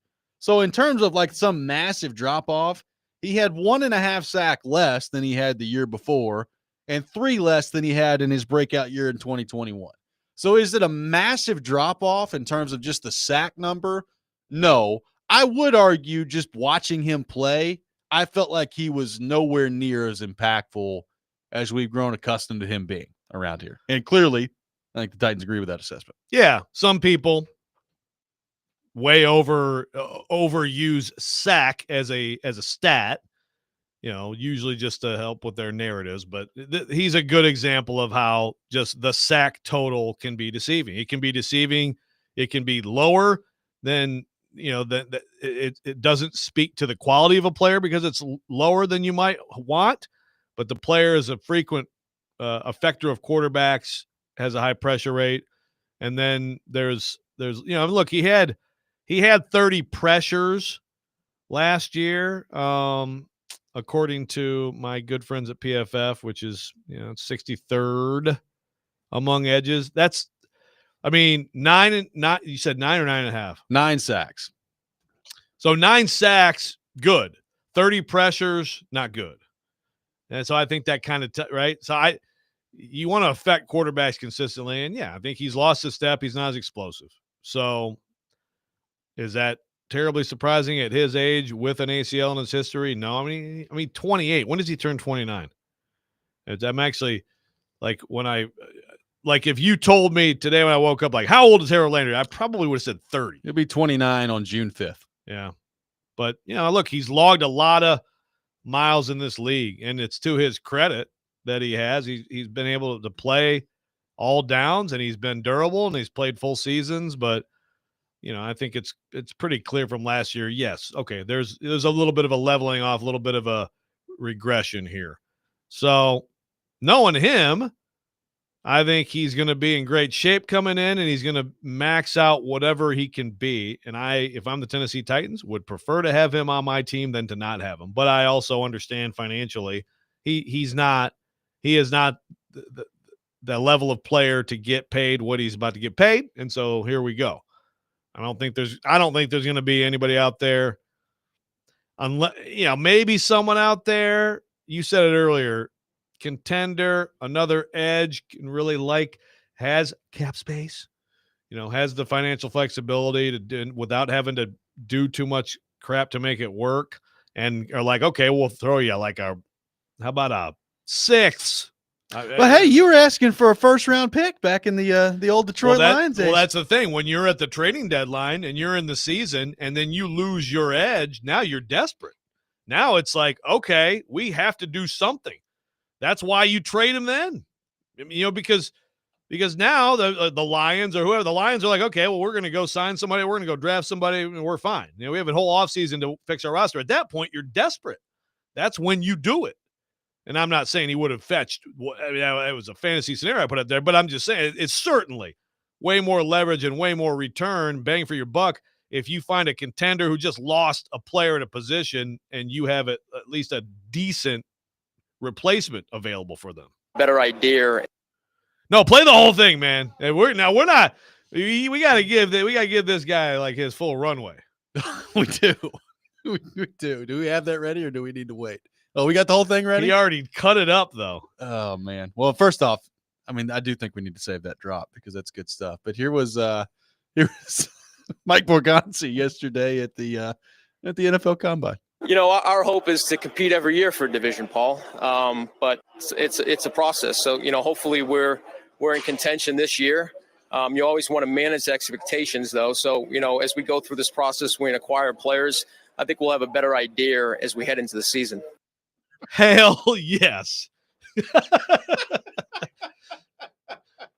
This dude's not only from Boston, he lives in the time of Paul Revere. Hey, Paul, the British are coming, and I think we need an edge rusher. By the way, you got to play the whole drop, though, because you started it right after Paul, like, when are you going to win your division? Yeah, the combo of those two together is pretty good. Yeah, there you go. Oh, he just rewound it a little bit. No, they're going to make sweet, sweet music together. These press conferences, Kuharski and Bergonzi. How long before you can compete for it? Yeah, I don't know. That one didn't really hit. Yeah, but, I mean, I left it out because you can't even hear him, but still. No, I know what PK said too. It was pretty funny. Kuharski Bergonzi, it's going to be an absolute fantastic, especially, Give me that better idea. Very huge. Again. If things go poorly, it's really going to be good. Give me that better idea drop again. I think we'll have a better idea. It's amazing. How many people out there either say or know someone who says idea instead of idea? I think we'll have a better idea. That's fantastic. This guy is going to change. This guy is going to bring it back. He's bringing the Titans back. I believe it now. 615-737-1025, our phone number. We do have more serious Titans takes to get to. We will do that, but I'm glad you brought that to my attention. Good gracious. It's amazing. More coming up next. Robby and Rexrode, 1025, 1063, The Game.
Welcome back in, Robby and Rexrode, 102.5, 106.3 The Game. Taking your thoughts on our phone and text lines, driven by WilsonCountyHyundai.com. 615-737-1025 is our phone number.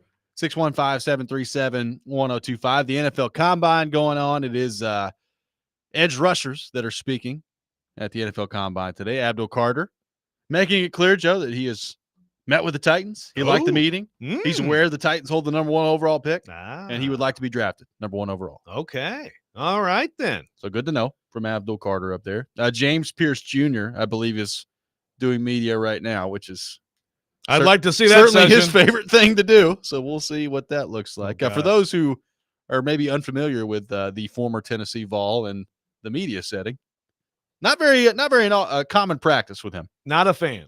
Now, it's very interesting to me. Again, it's almost like maybe I shouldn't even amplify because I have no idea what people are talking about. But there are draft analysts who are moving him off their first round board now.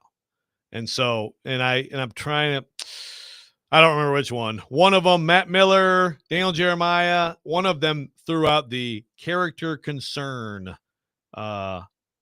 phrase in relation to him. I still have no idea like what that means. I don't know of anything, problematic. He definitely, I agree with Kuharski to a point on the media settings, giving you an idea at times.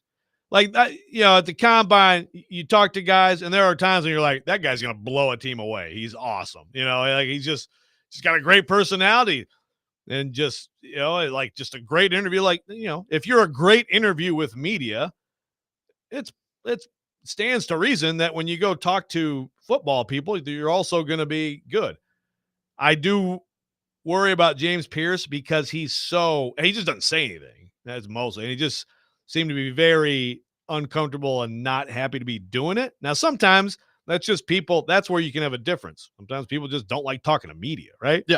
And all of a sudden he gets with the team and he's like, boom, give me that chalkboard. Yeah. Maybe it is, maybe it's like that, but I do worry a little bit about him just based on what I've seen in terms of the team interview stuff. I'll be interested to see what PK says about it, but I don't know what people are talking about when they throw that out there. And I think that is thrown out a little bit flippantly this time of year. Well, and like watching him play, like, is there any doubt in your mind he's a first round guy? Like we were talking heading into the year, people had him number 1 overall. And I always thought that was a little bit much, but had him number 1 overall in some of their rankings. But like I watched the guy play, and he is just a menace out there. I think he's definitely a first round guy. He's absolutely a first round guy. And if someone gets him low and he's like the 4th, 5th edge, something like that, I think someone might get a hell of a value. Yeah, I'm sure that when the Eagles draft him, it'll be nice. It'll be good to see him go sure. Yeah. Yeah. Why not? Throw a Tennessee guy in with all the Georgia Bulldogs. Yeah.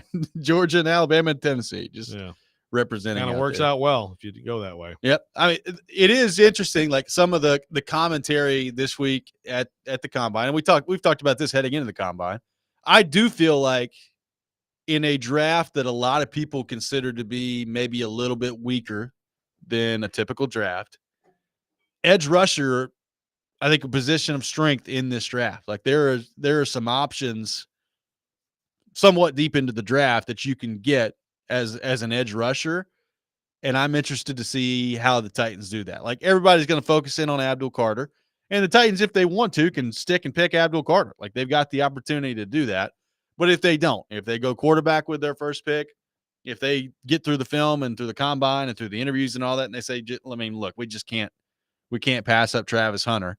I do feel like they're going to have some options at edge rusher. If you're trading Harold Landry away, you have to draft an edge rusher. I think you probably have to anyway at some point.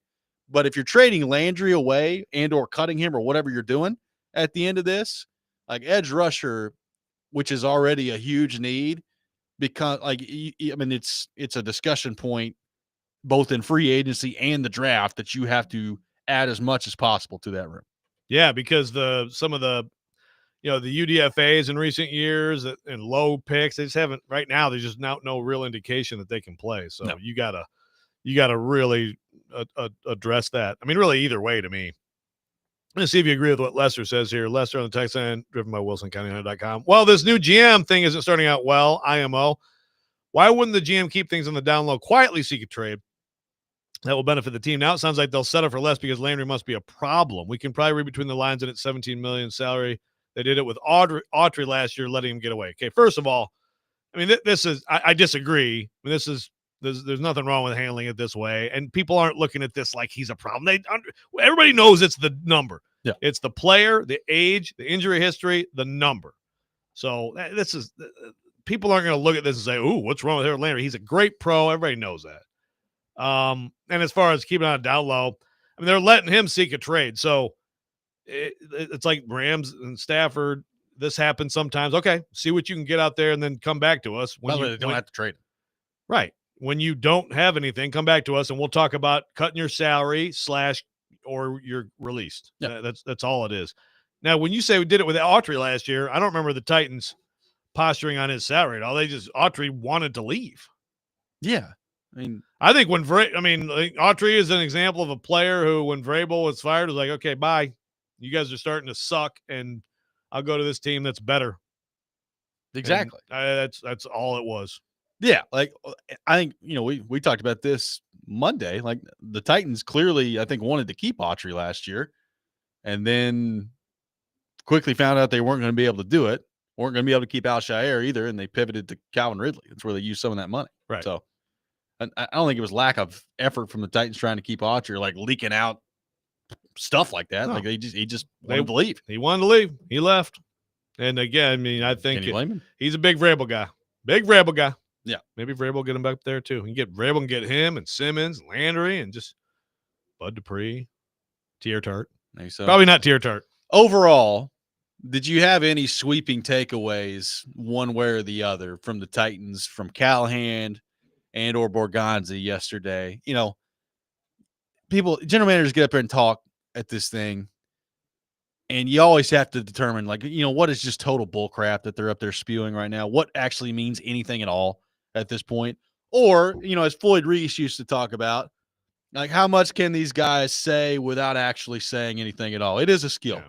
And some people have that, some people don't. But I did not come away from yesterday with a ton of new information and or spicy takes on the Tennessee Titans. Yeah, like we had PK on earlier, and he has already, he's already gotten feedback from some Titans fans who were like Borgonzi talking about, I think it was Borgonzi, was it Callahan, talking about Cam Ward or, maybe it was Callahan, teaching, fixing something. And some people are like, oh, he's comparing Cam Ward to Mahomes. I mean, you can read stuff into things if you want. I think that they answered the questions exactly how I would have expected. I don't think they showed their hand. I don't think they said too much. I think it was interesting, some of the conversation around Shedeur Sanders' arm strength. Yeah. Which again, to me, it's a no-brainer that you don't throw at the combine if you're him. I think that's the right decision because he's my number one quarterback in this draft because he makes quick decisions. He had to deal with some really bad situations, and he's accurate. And he also does not have a massive arm. Cam Ward does. So not throwing makes sense, but that is a little bit of the conversation, right? And there was some conversation from Borgonzi around, quick decisions, things like that can basically compensate for it. I mean, It sounded like to me like he's basically saying that. Now, it's also in their best interest to pump the tires on both of those guys. Of course, they want someone to be so in love with one of them, and it's probably going to be Cam Ward, that they get a big return when they trade the number one pick, which I think they're going to try to do. Trevor on the text line says, if the Titans trade back to acquire more picks, would you draft 2 edge rushers, or are there too many other needs to address where you wouldn't want to invest too much capital there at this time? Best player. I mean, is the edge rusher, when you're up, clearly the best player on your board, even though you actually need that offensive tackle more? I think you get the best player. I think over time, that strategy has proved to be the most effective way to go. So now again, if you're real close and it's then go need. I mean, factor need in. But if it's not close, if it's like clearly this is the best player on the board, go with the best player on your board. By the way, I can make the argument like they could draft Abdul Carter at 1. And if they roll around to pick 35 and they feel like edge rusher is the best player on their board, I could still argue that it's a need at that point, even having drafted Abdul Carter. James Pierce. James Pierce falls to 35. All this crap. Yes. Yeah. Think about next year, at least watching the Tennessee Titans play football, Abdul Carter and James Pierce on either side. Okay. Well, that's a start. I'm just saying, like, I could still argue, even after having selected an edge rusher with your first pick, that it's still a need beyond that. Yes. Continue to add to it. Yeah, for beyond just the best player available argument of it, which I also buy into. Yeah, still a need too. Yeah. Yeah. And again, we'll see. We'll see what happens with Landry. We'll see what happens at free agency. But yeah, it's up there along with many needs. There is an old adage that you can never have enough players that can get after the quarterback. So an old adage. That's a great idea. A lot of thoughts on the Bostonian accent on the text line as well. 615-737-1025. Our phone number, 615-737-1025. More of your thoughts to get to on the NFL Combine front. We will get also into some comments from Barry Trotz on Stillman's show yesterday about Andrew Brunette and about some conversations that he's had with veteran players. All that coming up. Robby and Rexrode, 102.5, 106.3 The Game.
Nashville's best deal this week from Barrio Burrito Bar in Murfreesboro. At Barrio Burrito Bar, every bite a celebration of fresh ingredients, vibrant spices, and bold flavors dancing on your taste buds like a fiesta in your mouth. Head to theGameNashville.com/deals and get half off a $25 gift card while supplies last. Robby and Rexrode brought to you by First Horizon.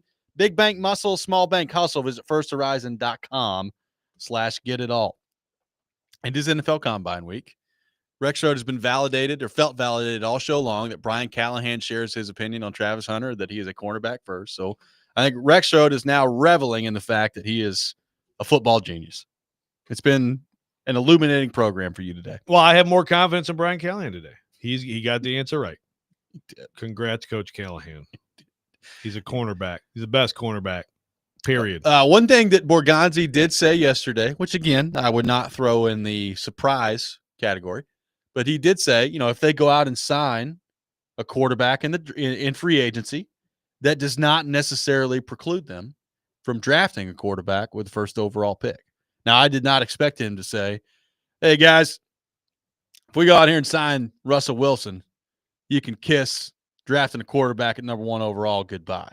I don't think that'd necessarily be great way to handle the first pick there. But he did say that yesterday. He was obviously asked about that, and he said they could do both. Sure. And, you do want people to wonder, do they love Cam Ward? Do we need to go get him there? Do we need to give them something to move into one? Because we want Cam. We're the New York Giants. So sure, you leave some reasonable doubt there. By the way, been blown up a little bit with our buddy Stilly. So maybe he's less hungover than Kuharski today. I hope so. Jeez. I don't know. Was there a big bar event somewhere in town Tuesday night? Stilly usually makes them. It usually doesn't have until Thursday night. Oh, so. Okay. That's the big night. Yeah, the night before he's supposed to come over on our show, but can't handle it. He said they need to cut a woozy, and they may. Also, he believes, and I'll let Stilly, if he wants to, report this or, someone told him this or that, whatever, but he firmly believes the Titans are done with Landry. So the idea of this pay cut is where we shouldn't be talking about it. Well, I guess how often is it? How often is it that it gets to this point where a player, specifically a non-quarterback, is, quote, given permission to seek a trade, and he's just back with that team next year? Doesn't happen very often. Not very often. And look, if you're Landry, we were talking about it earlier, it's kind of like, if I was the Titans, I would come up with a number. I would want him on my team. I don't understand, again, unless there's something I don't know about Harold Landry behind the scenes. He's been a great pro, great teammate, great guy in the locker room. He's a veteran. He can help your younger players. If I brought in Abdul Carter, if I brought in Mike Green, James Pierce, Harold Landry being around would be good on my roster. So if I were the Titans, I would have a number and say, look, this is it. If I'm Harold Landry, this is all you know. You've been here. You have a young family. You live in Nashville, but you're sick of losing. And if you can go somewhere else and have possibly a better situation, then I could see the appeal in that. No doubt. I guess the question is there anybody out there willing to actually give up an asset to go get him at that number? I don't know. Not much of one. Yeah, I don't think it's going to be anything. some huge thing. So that's something certainly to keep an eye on from now until certainly the draft. But when free agency gets underway, are the Titans proceeding in free agency as if Harold Landry is not going to be there? Is that how they're operating? Are they going to be? One thing Kuharski brought up, which was interesting yesterday, like Borgonzi did not shy away from like free agency. He kind of realizes they've got to be active. Like they've got some money to spend. They have an absolute ton of holes to fill, and they're going to have to be pretty active. And it sounded like, just from listening to Kuharski talk and reading some of what he put at his website, that maybe they're going to be a little more active than he first thought heading into it. So they need that for what it's worth. Yeah, they need to. They need to do all kinds of stuff in free agency. And I do like the idea of, look, use it to fill your holes. You're not going to effectively do it, but hopefully in some places you are. And then you can be a little bit more best player than, oh my God, this need is so severe, we have to take this guy here. Joel says Stilly gushed yesterday about how Borgonzi sounds like a Floyd Reese style. I did hear a little bit of Stilly's fanboy fanboy commentary on Borgonzi. Oh, it's going to be insufferable, man. It's like He says that he shows up early at the office. it's like when Stilly goes full fanboy, it's like, and then they'll be bad next year and he'll flip on them. But right now he is in full fanboy paradise with Borgonzi. I need Glennon to get in there or somebody and just like, Mike, over your career, how many naps would you say you took on the plane? Hey, it's a job for Kuharski. He can just finish it off there. Hey, Mike, how many times have you fallen asleep on the plane? I mean, this should actually be a Kuharski. The last guy apparently had a problem with that. Can you stay awake on the plane? Like he actually should try to investigate that, shouldn't he? Like, I expect Kuharski from now on to give us like plane awakeness, alertness, what film you're breaking. I want all that. I mean, this is apparently a huge deal with the GM. We need somebody on that plane, with some binoculars from the back, making sure that everybody's awake when they need to be awake. Yeah. Kevin says, Landry's a super nice guy, good player, not a dog. Someone who's willing to settle down, take it easy after he got paid, stick with the team. Sucks he's not a dog, needs to go. Yeah. Look, man, he's not a great player. He's never been a great player. He's been a good to very good player. He's not a dog. To me, the guy is, if you're durable in this league, you answer the bell every week and you can play, you can stop the run, you do everything on the field for a team. I think that's I don't think not being a dog is the problem here. Yeah, I mean, like, what do you mean by dog? He's not great. He's not an elite player. Yeah, he's not an elite player. Exactly. Yeah. So that's, I don't know. Landry at the right number, I'm interested in him being back on the team next year. If the Titans aren't, then that's fine. Like, I don't have a problem necessarily if the Titans are like, we want to move on from Harold Landry. It just then, like, you gotta heavily address that room this offseason beyond just the draft. I mean, it's Arden and the Ardenettes right now. If this is what's going to happen, that's got to be a comforting feeling. Comforting feeling. I am interested to get Arden Key's thoughts when OTAs roll around here of how much correcting is going on with the coaching staff, because there's varying degrees as the season goes on. Yeah, and also, how are things going with Paul Kuharski? My name is Arden Key. I have been held hostage by Paul Kuharski. Paul Kuharski is the best reporter in town. Joe, some interesting comments yesterday from Barry Trotz on Stillman and Company. As it always is, a very informative segment with Barry Trotz as he joins Stillman and Company every Tuesday at 5:00. Brought up a couple of things yesterday that I thought were really interesting. We all know that the trade deadline is coming up next week in the NHL, and we're going to get to some comments he had about the veteran players here in just a second. But, of course, the Andrew Brunette topic came up that we discussed a lot yesterday on the show, and the idea of changing coaches at the end of the year, is that an inevitability at this point? Is that something the Predators are going to have to do? Is Brunette going to start next season as head coach? Like, where's Trotz kind of leaning in that direction right now? And here was Trotz's answer as it relates to the Andrew Brunette part of this equation. Because I'm looking for kind of a big change that might kind of shift the equilibrium around here. Mm-hmm. And if you can't do it on a roster front, then wouldn't the next logical step be the coach? I think everybody looks at it that way. I look at it probably a little differently. The response that we get from now to the end of the year, and then obviously we're going to have meetings with the players. I'm going to have a really good feel with direction. I mean, I'm with you. I think Andrew's a hell of a good coach. But at the same time, there has to be the roster and the coach have to, have that be in sync in all aspects. So I'm running this to the end. We'll assess and we'll make our decisions. So that was Barry Trotz yesterday on with Stillman and Company. Your thoughts when you hear that from Barry Trotz? I think there's going to be a new coach next year when I hear that from Barry Trotz. Just and again, I rip people, in particular Stilly, for being that guy, sometimes over reading into something, but it just at the same time, coach, roster in sync. We're going to take it to the end, make a decision. It's full acknowledgement that it's on the table. Again, it's one of those things where it's like, okay, well, we all know that. But still, some people wouldn't even get to that. But that's Barry Trotz, right? Barry Trotz is very much show your cards and be open and honest, which is fantastic. It doesn't sound great for Brunette. Well, it doesn't sound great.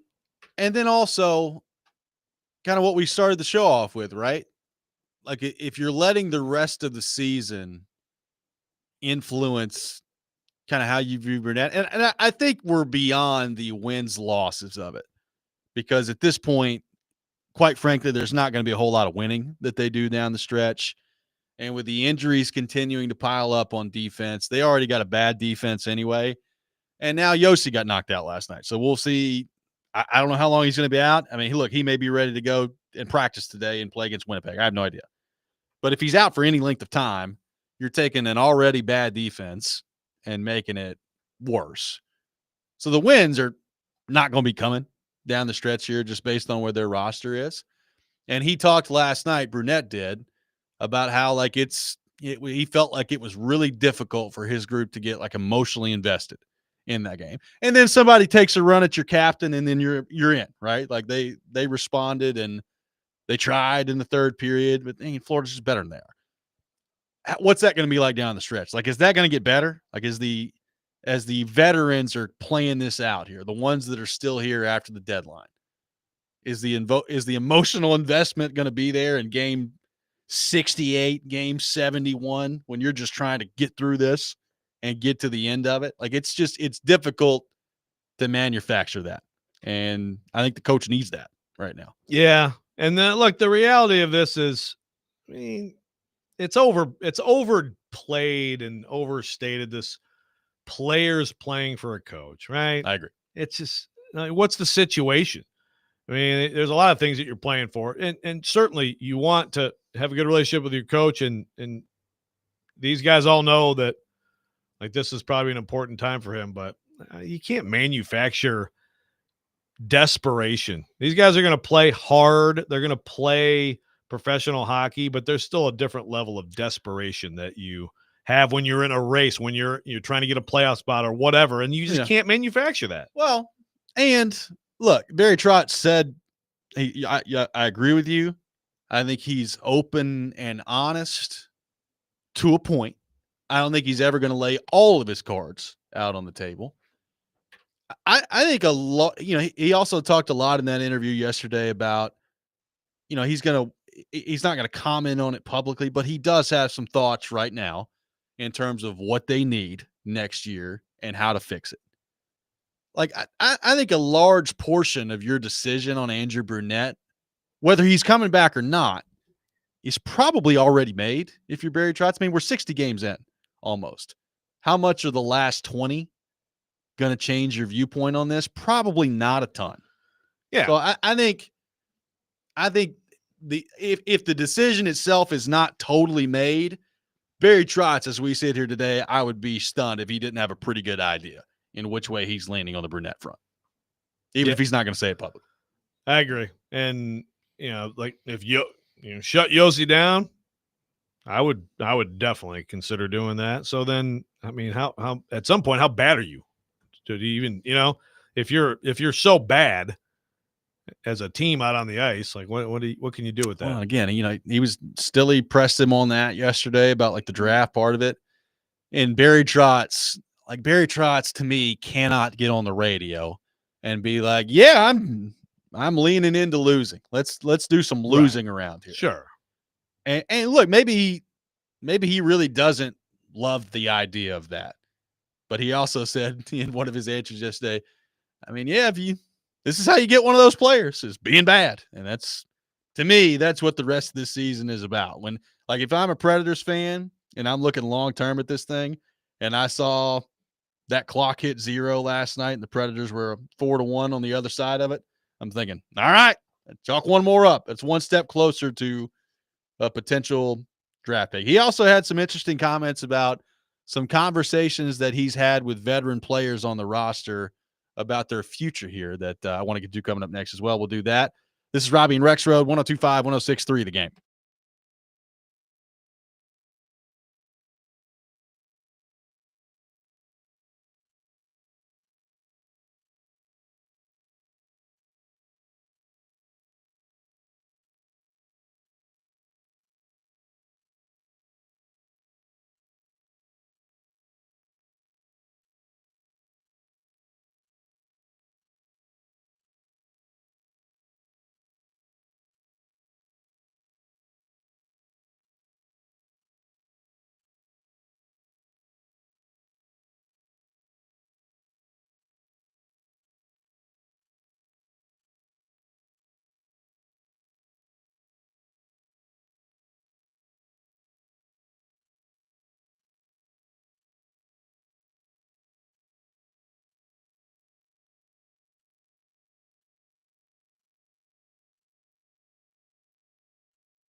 NFL fans, our NFL Combine coverage all week and updates brought to you by the New Cumberland, Nashville's resort-style community overlooking downtown on the Cumberland River. Final segment of the day. Got some tickets to give away to see the Preds take on the Jets at Bridgestone Arena tomorrow night. Be caller 5-615-737-1025. I mentioned some comments that Barry Trotz made about the veteran players on Stillman and Company yesterday. Here is what Barry Trotz had to say about his approach and whether or not the veteran guys are on board. How do you shake things up as far as the roster is concerned? Would you go to one of your guys if you felt like there was an opportunity and ask them to waive a no movement clause? How do you feel about that? 100%. 100%. I owe that to the team. I owe that to our staff. I owe it to the ownership, and I owe it to our fans. So if there is something, if someone that said, hey, do you think about this? Or if I propose something, if it made some sense, I would have no problem going to the player and say, listen, it's not working. Would you consider this? So that was Barry Trotz on the no movement clause front of it. Would he approach a player that has a no move and ask him, hey, if the deal makes sense, would you consider this? He says, yes, he would. He also said he sat down and he's had conversations with some of the veteran core of like, hey, this is the way we're going. You're probably going to see some more young guys throughout the lineup this year.